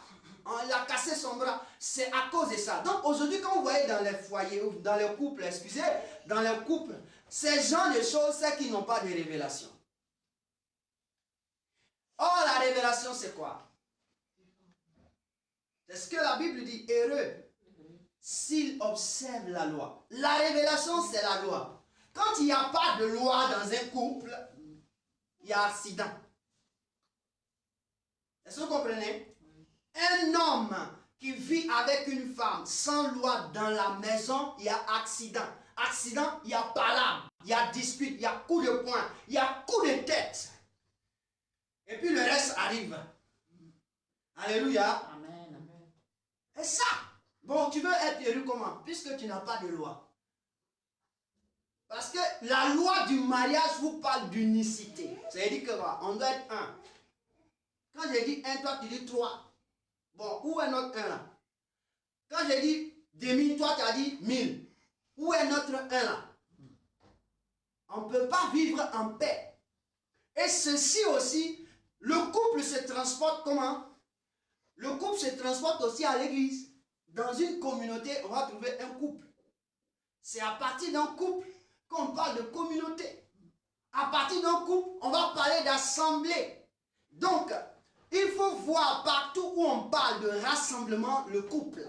C'est pourquoi l'apôtre Paul va dire que quelqu'un, s'il ne sait pas diriger sa maison, il ne faut pas venir nous embêter ici, chez Dieu. Parce que ce qui se passe là-bas, là, c'est la révélation de Dieu et l'homme. Donc si tu ne connais même pas la révélation de Dieu et l'homme qui est le couple, et que tu ne sais même pas le gérer, c'est ici tu as venu me dire quoi? Alors tu as venu nous empoisonner. Et donc c'est très important le couple. La vie du couple. Mais la loi, c'est ce qu'on ne connaît pas. Parce qu'un peuple sans révélation est un peuple sans frein, c'est-à-dire qu'un peuple sans loi. Mon peuple périt par faute de Connaissance. Oh, la connaissance, c'est là. Oh, la loi, si tu ne la connais pas, tu ne sauras pas agir fidèlement. Amen. Et donc, c'est ce qui fait qu'aujourd'hui, dans le monde dans lequel nous sommes, nous avons des problèmes dans nos nations. Parce qu'on parle d'une nation, c'est à partir d'un couple. C'est un couple qui a commencé à grandir. C'est un peuple. Quand tu vas à Yopougon, tu connais les Hébrieux. Quand on dit les Hébrieux sur la terre, c'est deux personnes, une femme et un garçon. Quand tu vas en Dokwa, on connaît que c'est Ando. Chez nous, c'est comme ça. Ando, c'est lui, il est venu et sa femme, ils ont fait les enfants. Ils ont fait leur village. Quand tu vas à Dokwa, on dit c'est Do. C'est-à-dire que c'est l'homme, on appelle le temps, qui est venu et sa femme, ils ont fait les enfants. Bon, à Nibele, je ne sais pas comment ça dit, puisque je ne connais pas cette langue-là. Je ne sais pas. Daokro aussi, je ne sais pas. Mais je sais que c'est à partir de deux personnes que les choses ont commencé. La Bible me dit, en Genèse chapitre 2, Dieu a créé l'homme. Il fit la poussière de la terre, il fait l'homme, il met le souffle en lui. En Genèse chapitre 2, vers la fin, il a créé la femme. Il dit, voici les deux. Il dit, multipliez-vous et remplissez la terre. Donc, par deux personnes, la terre se remplit. Donc, imagine si c'était deux femmes. Deux femmes. La terre sera remplie là, comment? Si c'est deux femmes. Des hommes aussi. Comment? Si c'est deux femmes, comment est-ce que moi je peux venir au monde d'abord? Merci. Si c'est deux hommes, comment est-ce que... Donc, en fait, ils ont décidé de réduire le nombre d'hommes sur la terre. Amen. Ils ont décidé de réduire le nombre d'hommes sur la terre. C'est-à-dire que leur comportement qu'ils ont là, aujourd'hui envers nous là, c'est qu'ils ont décidé de ne plus permettre à ce que les hommes croissent. Alléluia. Ils veulent diminuer le nombre d'hommes. Et c'est ce qui a fait que Covid est venu. Aujourd'hui, on dit OMS a déclaré qu'il n'y a plus existence de Covid. 20 millions de personnes sont parties. Mon ami, en moins de 2 ans, ça c'est un crime contre l'humanité. Personne pour les juger. Mais il faut dire, parler d'homosexualité au Canada, tu vas voir qu'on va venir fermer ton église. Pourtant, l'OMS, ces grandes entités-là, ils font partie. 20 millions de personnes sont mortes. Il y a des personnes même à cause de leur pension, on les a tués. On a envoyé spécialement cette maladie pour les tuer. Aujourd'hui, ils ont laissé le Covid. Ils sont où? Ukraine et puis Russie. Ils sont en train de quoi? Augmenter. Il y a des familles qui meurent parce qu'ils n'arrivent plus à subvenir à leurs besoins. Parce que le salaire qu'ils ont, ils n'arrivent plus à subvenir. Qu'est-ce qu'il fait? Il tue sa fille, tue sa femme, il se tue et puis c'est fini. Ça y est dans les coulisses, mais on ne dit pas. Il dit bien, ça y est dans les coulisses, mais on ne dit pas. Quelle histoire! Les hommes vous avez abandonné Dieu. Ils sont sans frein. Ils n'ont plus une révélation. Et la mort intervient. Frère, c'est grave où on est. C'est grave. Le couple. Quand je dis un peuple sans frein, je vais en venir tout à l'heure à la parole qui est la loi. Il dit heureux s'il observe la loi. Donc pour être heureux, il y a une loi. Donc dans un couple, il faut observer la loi. Donc dans un couple où il n'y a pas de loi, c'est que vous ne serez jamais et jamais heureux. Ça, c'est Dieu qui l'a dit. Ça, là, il ne faut même pas te tromper. Manger, matin, midi, soir. Amoré, avant soirée. Mon ami, il n'y a pas de loi, il n'y a pas. J'ai dit un jour à un frère italien, il y a 5 ans, certainement en arrière, que toi, je ne le connaissais pas, mais toi et ta copine, vous êtes séparés parce que vous avez fait amoré, elle a trouvé la loi, elle est partie. Parce que quand 2 hommes sont ensemble, il y a une loi qui les lie. Et ce qui doit les lier là, on connaît. Toi, tu n'étais pas bon dedans, tu ne connaissais pas la loi. Donc elle a trouvé quelqu'un qui connaissait la loi, elle est partie. Quand elle finit, elle lui dit, tu as raison. C'est à cause de ça, merci, devenu bouddhiste. Ah! Tu es parti dans le feu encore. Voilà! Il est parti encore dans le feu. Dans le feu. Alléluia! C'est à brûler. Donc je lui ai dit, quand maman j'arrive au travail, qu'elle me voit, son cœur fait poum poum. Parce que tout ce qu'il fait, chaque fois que j'arrive au travail, il y a quelque chose pour lui. Quand je lui dis, lui-même il avait peur. Un jour, je me suis levé, je suis parti au travail, il a écrit un mot en italien, lui a donné. Quand il a fini de lire, ce jour-là, il m'a raconté toute sa vie. Il a dit, il ne faut jamais faire quelque chose pour plaire à quelqu'un. Parce que tu es en train de faire des choses qui plaisent à une personne. Et ça, ça va te détruire. Il a payé voiture à cause de sa maman. Pour plaire à sa maman. Il est parti dans le bouddhisme à cause de sa maman. Mon ami, ça va te détruire. Ce jour-là, il a commencé à avoir peur. Frère, Dieu, il est avec toi. Seulement, il faut vivre dans la Vérité. Dans la loi. Obéir. Alléluia. Amen. Le 3e passage, j'ai pris Matthieu, chapitre 24. Là, on parle de qui? L'avènement du Christ. C'est pas ça? On parle de l'avènement du Fils de Dieu. C'est-à-dire que Dieu va venir. Mon ami, si Dieu vient qui ne trouve pas la loi chez toi, il n'ira pas venir chez quoi? Si Jésus vient et puis il ne trouve pas la loi, l'observation de la loi chez toi, est-ce que ça va l'attirer même? Parce que le temps, c'est heureux. C'est pas ça? Donc le temps, l'heure n'est pas chez toi. Bon, il va faire quoi? Il va dribbler ta maison.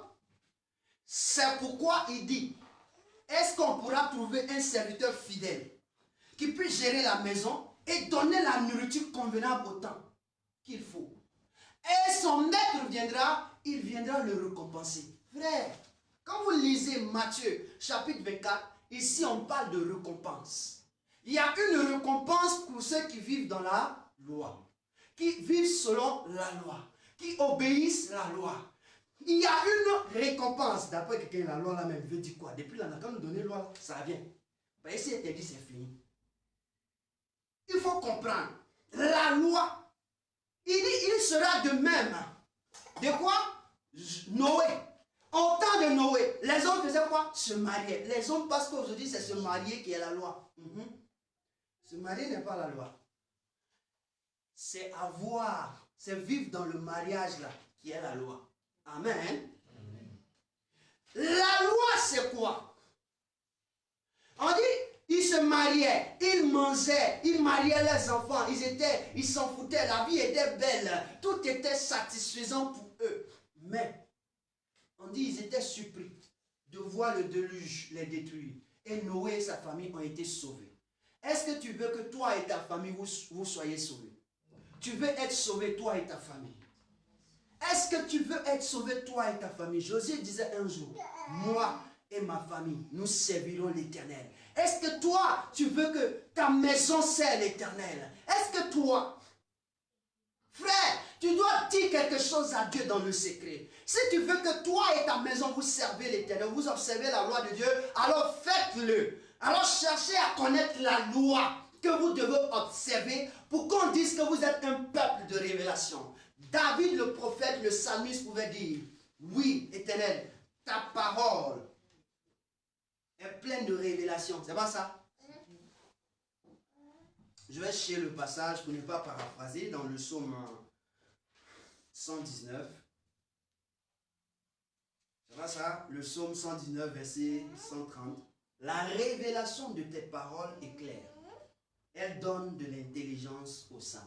Alléluia. Amen. Donc David lui-même sait que, pourquoi on dit que tu es intelligent? Donc pourquoi on dit que ce couple-là, hey, je suis amoureux de ce couple-là. Hein? Il faut quoi? Il faut la loi. Il faut la révélation de la parole. Quand il y a la révélation, c'est que tu appliques. Parce que quand tu ne connais pas quelque chose, tu n'appliques. Mon ami, tu vois ceci dans le vitrine, est-ce que tu peux mettre ton pied dedans? Hein? Mais si tu connais le prix de chaussures là, tu fais quoi? Tu vas mettre ton pied dedans. Tu as connu? Pour connaître la chaussure, pour mettre pied dans la chaussure là, tu vois, hein, mais tu vas bien mettre ton pied dedans. Tu vas demander le numéro dont tu veux, mais tu vas donner quelque chose avant de mettre ton pied dedans. Alléluia. Amen. Et donc, le Seigneur ici dans Matthieu nous donne l'information que pour ne pas être surpris par le Maître, le jour de son avènement, le jour où il viendra nous chercher sur la terre, nous devons observer la loi jusqu'au soir de notre existence. Sinon, nous serons suppliés d'être rejetés et vivre la souffrance éternelle. Au lieu de la souffrance, au lieu de l'heureux éternel, le satisfaire éternel. Et c'est ce que je veux te faire comprendre. Maintenant, j'arrive et puis je termine par là. Quelle est la loi qui régit le couple? Pour comprendre ceci, c'est simple. Quelle est la loi qui a poussé Dieu à créer l'homme? Ou bien quelle est la loi qui a poussé Dieu à faire l'homme? La loi, c'est Genèse chapitre 3, verset 16. Car Dieu a tant aimé le monde.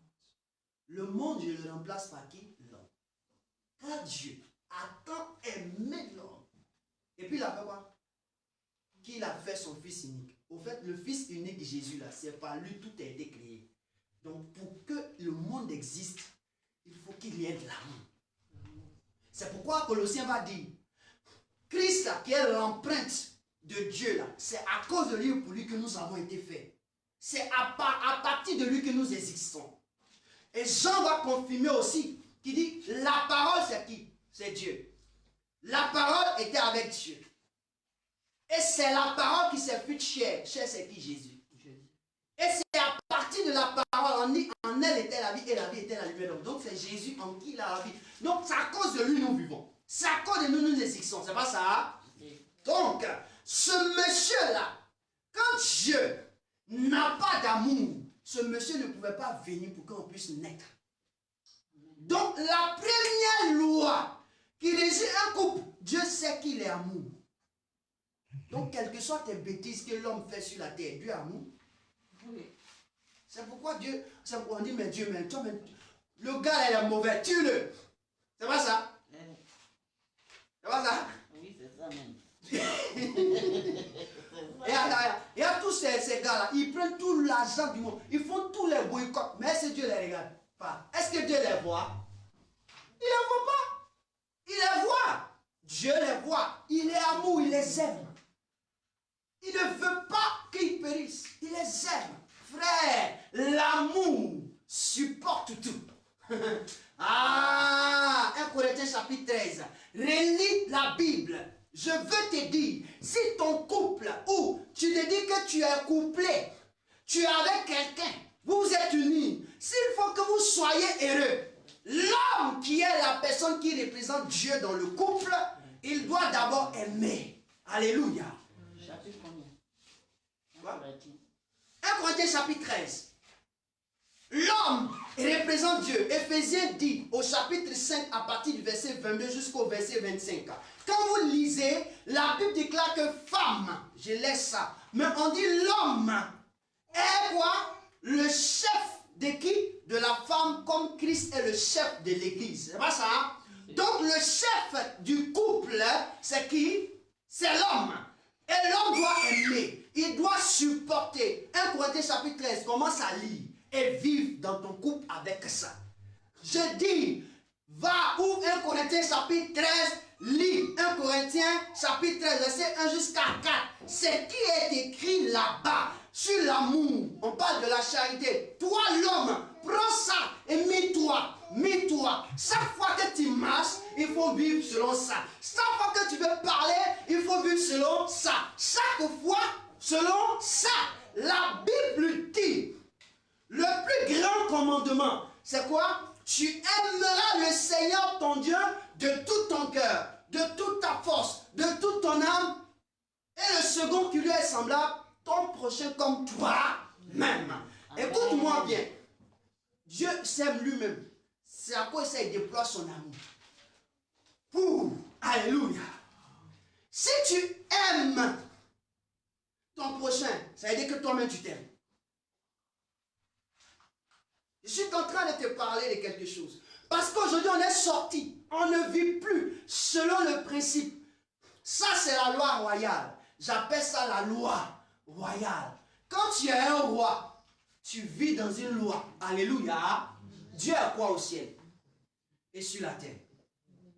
Il est le roi des rois. Donc la loi qui fait de lui le roi des rois, c'est aimer qui? Son épouse.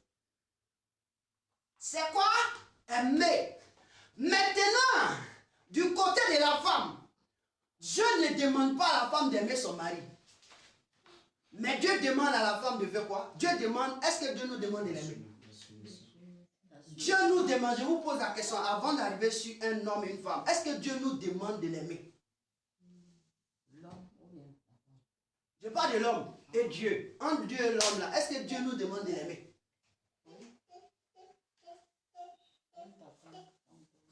Car Dieu a tant aimé le monde qu'il a donné son Fils unique afin que quiconque croit ne... Il dit de faire quoi? Croire c'est quoi? On développe. Croire c'est quoi? C'est mettre sa confiance. C'est pas ça? En mettre sa confiance c'est quoi? C'est la foi. La foi vient de ce qu'on a. Ce qu'on entend vient de là. De la loi. Oh, j'ai dit la foi vient de ce qu'on attend. Et ce qu'on attend vient de la parole de Dieu. Et la parole de Dieu, c'est quoi? La loi. Donc l'homme est soumis à la loi de la soumission. Capito? C'est pourquoi Dieu va dire aux prophètes, aux jeunes prophètes, si tu n'obéis pas, si tu prends le chemin, 2 fois tu vas mourir. Est-ce qu'il lui a demandé de l'aimer? Il dit, mon ami obéit. Il n'y a pas une histoire d'amour entre nous et Dieu. Il y a une obéissance. C'est pourquoi la Bible dit, parlant de l'obéissance, il dit, l'obéissance vaut mieux que les sacrifices. Qui peut me trouver le verset? Tape rapidement. Il dit, l'obéissance vaut mieux que les sacrifices. Les sacrifices là, c'est à côté, non, je t'aime. Non, obéis. Je ne t'ai pas dit, il faut m'aimer. Moi, je t'aime. Maintenant, si tu veux me démontrer que mon amour pour toi, que j'ai là, c'est vrai, obéis-moi. C'est tout ce que Dieu nous demande. Donc, entre Dieu et l'homme, entre Dieu et l'homme, de Dieu à l'homme, il y a ce qu'on appelle l'amour. De l'homme à Dieu, il y a ce qu'on appelle l'obéissance. Et c'est ton obéissance qui démontre à Dieu que tu l'aimes. Dieu ne te demande pas de l'aimer. Et dans le couple, l'obéissance devient maintenant ici soumission. Parce que qui obéit se soumet. Alléluia. C'est ça Dieu a traduit. Vous avez vu, il a changé les paroles seulement. De l'homme, il dit quoi? Obéissance. Mais de l'homme à la femme, il dit soumission. Donc, quand tu obéis à Dieu, tu es sous lui. Quand tu as confiance, tu es sous la personne. Quand tu es soumis, tu es sous. Alléluia. Et tu œuvres en dessous. Parce que ton orgueil ne se lève pas. Ton humilité. Alléluia. Et dans le couple, quand une femme n'est pas soumise, elle n'est pas obéissante à son mari, il y a des problèmes. Il y a des problèmes. Son mari peut l'aimer, mais elle envoie toujours le feu. Au lieu de couple, ça devient foyer. Parce que c'est elle ou c'est lui qui ne l'aime pas. L'autre est soumise, mais c'est lui qui ne l'aime pas. Donc il y a le feu. Il y a une femme musulmane qui s'est convertie, qui a fait 15 enfants, elle l'appelle comment? Manawatara. Malgré tout ce qu'on lui faisait, lis son histoire. Pour toi qui te dis que tu viens, et tu es chrétienne, et tu ne veux pas te laisser marcher dessus, lis l'histoire de cette dame. Elle a 15 enfants. Elle était stérile. Dieu a fait qu'elle a fait des miracles, 15 enfants. Des morts sont ressuscités. Et regarde-toi ton comportement chrétienne que tu es. Oui, je suis né dans la maison de Dieu. Comment toi tu es? Elle a 15 enfants. Elle a fait des miracles. Dieu a fait des exploits avec elle. Et toi? Quand je suis soumis. Voici la soumission. C'est une femme, on dit soumise. Parce qu'elle, malgré que son mari lui faisait tout, il a laissé même à la maison pour un temps, mais il est parti chez ses femmes. C'est quand femme l'a giflé dehors là-bas, qui a dit non, moi ma femme qui est à la maison m'a jamais giflé. Qui est revenu? Elle était toujours calée. Aujourd'hui, ça n'a qu'à arriver à une soeur. Elle a déjà pris ses clics et ses claques. Parce que son cœur n'est pas soumis, son cœur au-dessus de sa tête. Son orgueil s'élève matin et midi et soir.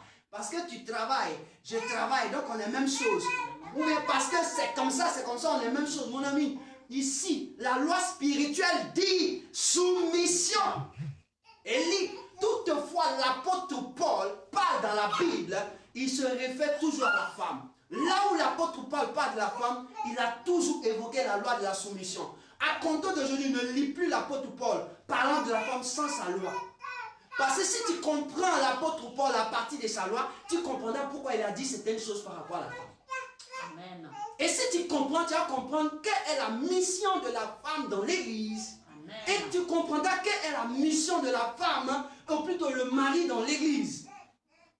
Pour ne pas être désordre. Si dans le couple, il n'y a pas amour, il n'y a pas obéissance, il y a un dé. Donc c'est ici aussi vous devez faire ça. Pardon. Ici, il n'y a pas de désordre. Chacun doit être sous son plan. Moi, je suis l'homme de Dieu. Je dois vous aimer. Vous devez vous soumettre. Parce que l'homme de Dieu, il vous couvre spirituellement. C'est pas ça? Il représente Dieu. Vous devez vous soumettre et obéir à ce qu'il vous dit. Mais si vous ne le faites pas, il y a quoi? Palabre. Bon, pourquoi il n'y a pas palabre, pardon? Celui qui ne veut pas. La palabre. Pas palabre là, qui va gagner? Dieu qui va gagner. Ah, donc tu vas perdre. Tu vas perdre. Même si je suis dans le faux. Écoute-moi bien. Même si je suis dans le faux, tu vas perdre. Samuel, il a été élevé par qui? Il a été éduqué par qui? Samuel, grand prophète, il a été élevé par qui? Il a été éduqué par qui? Élie était prophète. Il était le sacrificateur. Et Dieu l'avait quoi? Dieu l'avait léger. Mais Élie a suivi ses conseils. Il est devenu quoi? Il était soumis à lui. Il est devenu quoi? Un prophète de la renommée dont on ne peut même pas parler. On dit l'œil qui voit partout, la bouche qui parle, et puis ça arrive. Lui. Donc fais très attention. Quand tu rentres dans une communauté, que tu sais que là-bas, tu es en train d'envoyer le feu, prends tes clics et tes claques, pif, on partit. Parce que tu ne vas pas sortir vainqueur. Le gars qui est là va sortir vainqueur. Même si, je te le dis, c'est une loi. Dieu vit dans sa loi. Entre nous et Dieu, qui sort vainqueur? Ils sont toujours vainqueurs. Donc c'est une loi qui est réversible. C'est-à-dire que ça ne peut pas se retourner. C'est Dieu qui punit celui qui l'a mandaté. Toi, tu ne peux jamais punir celui qui l'a mandaté. Ok? Et donc, je veux dire à quelqu'un qu'il y a deux lois. Et les deux lois représentent deux personnes. La loi de l'amour, que moi j'appelle la loi royale qui est pour l'homme, et puis la loi de la soumission qui est pour la femme. C'est pourquoi ce n'est pas l'homme qui se trouve entré en soi, c'est la femme qui reçoit. C'est à cause qu'elle a la capacité de faire des enfants. Parce qu'on met quelque chose en elle. Elle se soumet pour qu'on lui donne. Si tu ne te soumets pas, on te met ça comment? Je prends un exemple. Tu vas à l'hôpital, tu es malade. On veut te mettre perfusion. Que tu es en train de boum, boum, boum, mélanger tout. On fait comment pour mettre perfusion? C'est-à-dire que tu es excité. C'est-à-dire que tu bouges seulement. On fait comment pour trouver les veines? Pour mettre perfusion, mon frère. On te laisse. Tu sais ce qu'on fait? On va te chercher calmement. Piqûre. On t'est piqué. On va t'endormir. On va faire maintenant. Donc toi, on a besoin de te calmer. Donc ton calmant, c'est quoi? C'est quoi? Somnifère. On met dans ton corps. C'est à moitié mort. Donc souvent Dieu, quand il veut calmer quelqu'un, il l'envoie dans la moitié mort. C'est-à-dire qu'il lui donne maladie. La personne est calme. Et quand on parle, oui, j'ai fait, oui, j'ai fait, oui, j'ai fait, oui, et j'ai fait. Ta situation dans laquelle tu vis là, ça te met au tapis, oui. Et Dieu lui dit, tu veux faire, non? Oui, il faut faire. Oui, Dieu fait. Amen. Amen. Amen. Amen. Donc c'est la loi. Dans le couple, il y a 2 lois. Et chaque loi doit être vécue par celui qui l'a possédée. Il dit, Marie, aimez vos femmes. Éphésiens chapitre 5, verset, je vais lire cette partie pour terminer.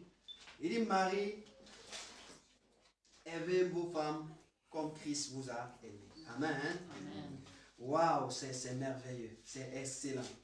Si tu comprends ça, quand tu vas lire la femme dans la Bible, tu vas comprendre que la femme, on ne la voit pas dans certains lieux, on ne parle pas d'elle parce qu'on voit qu'elle est cachée en l'homme, parce qu'elle est un avec l'homme. Quand elle est soumise, on ne parle plus d'elle. Mais quand elle ne s'est pas soumise, c'est là on parle, on l'indexe. Sinon, quand elle est soumise, on ne parle plus d'elle. Alléluia. Amen. Hein? Donc je lis Éphésiens chapitre 5 verset 22. Femmes, soyez soumises à vos maris comme au Seigneur. Ça, quand nos soeurs ou bien nos femmes elles lisent là, elles ne voyaient pas ça. Oui. Chapitre combien? Chapitre 5 verset 22. C'est-à-dire que on te dit femme, il faut être soumise à ton mari comme. C'est comme si tu vois le Seigneur devant toi. Ton mari là, tu le vois, ton Seigneur Jésus. Hey! Jésus n'a qu'à parler puis il ne faut pas faire. Ah! Et t'as su, toi-même tu as demandé pardon toute la nuit. Tu as pleuré. Jésus quoi? Hey! Même Pierre, Jésus lui a dit, est-ce que tu m'aimes? Pierre a fait quoi? Faut lire. Il dit Pierre pleurait. Il tremblait. Il dit, mais Seigneur, pourquoi? Tu sais qu'il t'aime, non? Jésus dit, Pierre, est-ce que tu m'aimes? Il dit, Seigneur, mais tu sais qu'il t'aime. Pierre, est-ce que tu m'aimes?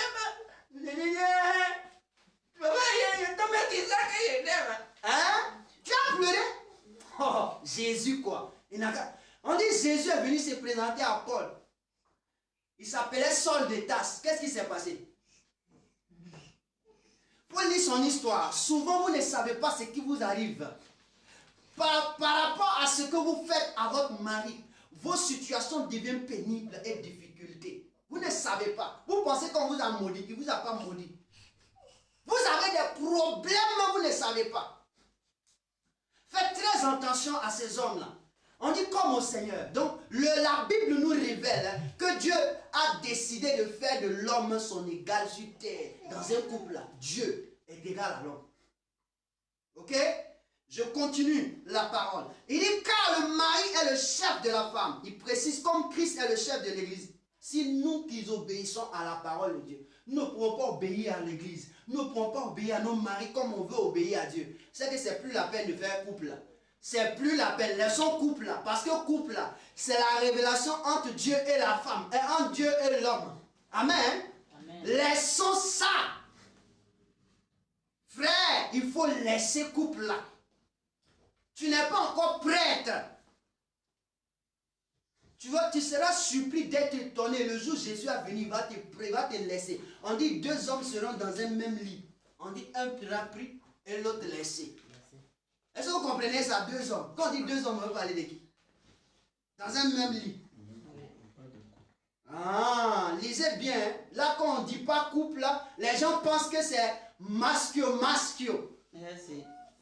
Féminin. Il faut faire attention. 2 hommes. Quand Quand Dieu précise, il dit deux femmes seront en train de faire quoi? Travailler ensemble. Moudre. On dit 2 hommes dans les champs. Tac, tac, tac. Donc on précise dans les travaux différents. Mais dans la chambre, mon ami, quand on dit 2 hommes dans une chambre, c'est pas fesses dures comme moi, là, on peut rester dans la chambre ensemble. Amen. Donc ici, il dit, Christ est le chef de l'église, qui est son corps et dont il est le sauveur. Donc, toi tu es ma femme, je suis ton sauveur. Donc si tu ne crois plus en ton sauveur, tu veux croire en qui? Amen. Si tu ne crois pas en ton sauveur, tu vas croire en qui? Et il y a des femmes qui ont le malin plaisir de ne pas croire en leurs hommes. Mon ami, tu ne crois pas en ton homme. Il faut le quitter, il faut le laisser. Il ne faut plus rester avec lui. Aïe! Proverbe chapitre 31, verset 10 à 30. Il faut lire. Si tu ne crois pas en ton homme, ce n'est pas lui qui est dehors qui va croire en ton homme. Au contraire, lui qui est dehors dit bienvenue chez moi. Amen. C'est une loi. C'est comme la loi du rejet. Quand tu produis la loi du rejet, il y a quelqu'un qui est dehors, qui a commencé à venir. Il ne faut pas pleurer. Il faut avoir la force pour soutenir. Alléluia. Amen. Parce que quand tu rejettes, on dit celui qui est rejeté accueilli par qui? Dieu. Et donc Dieu va envoyer quelqu'un d'autre. Il n'a pas encore fini de travailler. Alléluia. Amen. Je crie. Or, de même que l'église est soumise à Christ. On dit l'église est soumise à Christ. Les femmes aussi doivent l'être à leur mari en toutes choses. Quand il dit ici, quand il lit ça là, on dirait qu'on dit que elle est devenue. Les gens vont dire, ah, c'est l'esclavage, oui, c'est l'esclavage. Bon, toi et puis Dieu là, entre qui rend son âme esclave? Qui rend la personne esclave? Toi et puis Dieu. Bon, si tu veux servir Dieu, tu dois obéir à Dieu. Tu dois être comme ça. Maintenant, si tu veux être dans le foyer, il faut être comme ça. On dit en toutes choses. On n'a pas dit il y a quelque chose que toi, tu ne dois pas dire non. On dit en toutes choses, tu dois être sous. Tu dois composer. Tu dois collaborer. En toutes choses, tu dois être avec la personne. Amen. Amen. Mon frère, quand c'est dur, nous on est avec Dieu, non? Quand c'est dur, on dit Dieu, on te laisse. Hein? C'est vrai, c'est vrai. Mais pourquoi ça, c'est dans nos couples, on dit non, quand c'est dur, on veut fuir? Hein? Non, mais monsieur, il savait, j'ai fait l'erreur. Non, mes parents m'ont parlé. Quand tu commences à dire ça, là, quand tu commences à dire ça, là, c'est ton orgueil. Si demande que tu ne vas jamais être soumis. Parce que ton orgueil s'élève au-dessus de ton chef. Quand le gars dit, il viendra trouver ce serviteur méchant et serviteur. Il dit au gars, le gars n'a rien fait, moi passer mon temps à travailler et puis lui va manger. Regarde la parole. On lit souvent la parole, mais on ne l'applique pas. La loi, c'est de soumettre. Je veux que tu utilises cette partie de la soumission. Quand on dit une mission, la mission est donnée à l'homme. Mais la soumission, c'est-à-dire l'aide dans la mission, c'est à la femme. Donc aucunement, tu dois... Si tu parles mal à Dieu, il faut parler mal à ton mari. Le jour où tu vois une soeur ou bien un frère, amen, ou bien tu vois ta femme parler mal à son mari, c'est qu'elle parle mal à Dieu. Quand elle finit de te parler mal, tu dis Dieu, c'est pas moi, elle a parlé à toi. Mais si tu considères que c'est toi, c'est que tu n'as pas compris aussi qu'est-ce qui est. Tu n'es que le représentant de Dieu dans le couple. Donc quand on te parle mal, on ne t'écoute pas. Je viens devant Dieu, tu dis Seigneur, c'est à toi qu'on a refusé d'écouter, c'est à toi qu'on a parlé. Mon ami, va gérer ça. Et souvent, il faut laisser Dieu gérer les problèmes. Si tu ne laisses pas, toi, tu veux gérer, tu auras tous les... Mais lui qui a fait la femme, oh, quand toi tu étais endormi, il a fait la femme quelque part, il sait où il va toucher. Et puis, je comprends? Oui. C'est pourquoi souvent pour gérer les choses des femmes, il ne faut pas toi-même t'élever. Dis à Dieu, voici ce qui s'est passé. Gère. Il va chicoter ça 2 fois, 3 fois, elle va se calmer. Amen. Amen. Je suis très heureux de partager ce bon moment avec vous. Ça ne peut pas finir. Comment vivre heureux dans un couple? C'est de vivre la loi royale et la loi de la soumission. La loi royale, c'est la loi de l'amour que l'homme doit produire à l'égard de sa femme. Et la loi de la soumission, c'est la loi que doit vivre continuellement chaque jour de la vie d'une femme à l'égard de son homme. Quelles que soient les circonstances, quel que soit ce qui advienne, quelle que soit sa petitesse, mon ami, ma soeur, il faut vivre comme ça. Amen. C'est important, sinon tu ne seras jamais heureux. Et si tu n'es pas heureux, moi je t'ai enseigné ce que je devais t'enseigner. Je t'enseigne comment il faut faire. Si tu n'es pas heureux, c'est ton problème. Le jour où le monsieur prend son avion et s'en va, il ne faut pas venir frapper à ma porte. Parce que là, je ne serai pas intercesseur. Amen. Parce que je t'aurais dit, le jour où la femme aussi prend ses clics et ses claques, elle dit, monsieur là, je ne serai pas aussi témoin. Amen. Parce que nous, souvent, on abandonne Dieu. Mais Dieu nous aime toujours. Amen. Alléluia. Amen. On a toujours abandonné Dieu, mais Dieu nous a toujours aimé. Nous, on l'a aimé. Donc, chacun reste dans son couloir. Maintenant, voici la prière. Si tu vois qu'elle a sorti de son couloir, tu dis, Seigneur, c'est pas moi là. C'est pas ça? Voilà. Maintenant, pour la femme, là, je ne sais pas comment tu as fait. Pour l'homme, là, je connais. Mais pour toi, là, je sais que c'est la soumission. Amen. Amen. Maintenant, réfère-toi aussi à Dieu. Oui. Dieu, c'est toi qui as dit qu'à me soumettre. Je me soumets, voici le monsieur. La Bible déclare, je te donne la version, ça me vient dans la tête, dans 1 Pierre chapitre 3, tu peux lire pour la femme. Tu peux lire toutefois que ton mari n'est pas comme tu veux. Il applique 1 Pierre chapitre 3, verset 1 à 4. 1 Pierre chapitre 3, verset 1 à 4. Je ne vais pas lire, mais lire.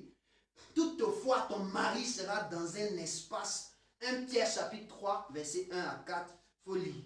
Je pense que ça va te donner de comprendre quelque chose. 4, 5, 6, 7 là-bas, ça va te comprendre. Tu vas comprendre. C'est ce que le Seigneur me met à cœur que je te donne. Que le Seigneur soit béni. Est-ce que tu peux acclamer le Seigneur? Amen. Chapitre combien? Chapitre 3, verset 1 à 4, 5 là-bas. Je pense que c'est la réponse. Qu'est-ce que tu dois faire? C'est la réponse. Je pense bien, c'est la réponse. Et donc ce matin, le Seigneur a bien voulu nous parler parce qu'il sait que c'est à partir d'un couple que le monde a existé. Les hommes se sont multipliés. Nous sommes d'un père et d'une mère. Amen. Nous sommes d'un père et d'une mère. Et donc, pour qu'un couple vive, il faut la loi dans le couple. Et chaque couple a une ou deux lois. Amen. Parce qu'il y a deux personnes. L'homme a sa loi d'aimer et la femme a sa loi de soumission. Que chacun rentre dans son couloir. Quel que soit ce qui advienne, s'il te plaît, pense à toujours te soumettre. Ne passe jamais au-dessus. Sinon, si il t'est présenté à Dieu ou elle te laissait aussi entre les mains de Dieu, mon ami, ça sera ce que chacun pense. Que la gloire revienne à Dieu et que Dieu soit béni. Dis merci au Seigneur là où tu te tiens. Bénis le nom de Dieu, bénis le nom du roi. Bénis Dieu par sa puissance, par sa main glorieuse, qui a bien voulu te faire entendre ce message. Quand Dieu parle, c'est qu'il y a quelque chose. Quand Dieu révèle, c'est qu'il y a quelque chose. Amen. Et donc, je prie, oh Dieu, ce matin, pour ce qui est en train de se planifier ou pour ce qui est en train de se passer que nous ne savons pas. Mais aujourd'hui, tu nous as ouvert les yeux. Nous prions que, Seigneur, tu sois au contrôle. Tu es déjà au contrôle, mais aide-nous à vivre chacun dans son couloir, à vivre comme tu le veux, à vivre selon les principes de la loi de l'union, du mariage. Seigneur, dans le mariage, l'homme doit aimer sa femme comme son propre corps, et dans le mariage, la femme doit se soumettre, éternel mon Dieu. Dans le monde spirituel, nous devons aussi nous soumettre, obéir à ta loi, obéir à ta personne, pour que tu puisses davantage nous utiliser pour ta gloire. Permets que ainsi soit-il spirituellement et physiquement aussi, Père, pour la gloire de ton nom. Car même si nous ne sommes pas en couple, nous savons une seule chose, que toi, Dieu, tu es notre homme et nous sommes l'épouse. Alors permets que nous puissions obéir chaque fois que tu nous parleras à ta voix, à ta parole, de marcher comme tu veux, de parler comme tu veux, d'enseigner comme tu veux, de nous habiller comme tu veux, de raisonner comme tu veux, parce que nous sommes ton église. De nous présenter comme tu veux. Seigneur, merci Jésus, Parce que nous savons qu'en faisant ainsi, quand tu reviendras, nous serons trouvés justes, heureux et transportés dans ton royaume et dans le palais de l'amour. Que la gloire et l'honneur te reviennent. Père, je veux te rendre la gloire pour mes frères, pour mes sœurs, pour tous ceux qui ont assisté à ce culte merveilleux. Je prie que tu bénisses leur vie. Tu bénisses les couples. Seigneur, si dans les couples il y avait des difficultés, merci d'envoyer l'ange pour éclairer l'esprit de chacun. Au nom de Jésus. Si dans les familles il y avait des problèmes, merci Seigneur. Seigneur, demain par ta grâce, dimanche prochain, nous parlerons des familles. Père, nous prions que ta gloire se manifeste, ta puissance s'élève au nom de Jésus et nous guérisse au nom de Jésus. Amen. Laisse aller tes enfants dans la paix et dans la grâce. Que quelqu'un dise Amen. Amen. Amen et Amen. Amen. Sois béni. Alléluia. Je suis très heureux. Moi-même, je suis fier. Wow. Aujourd'hui, il a parlé. Que le Seigneur te bénisse, qu'il bénisse ta maison. Amen. Que ta maison vive la joie. Amen.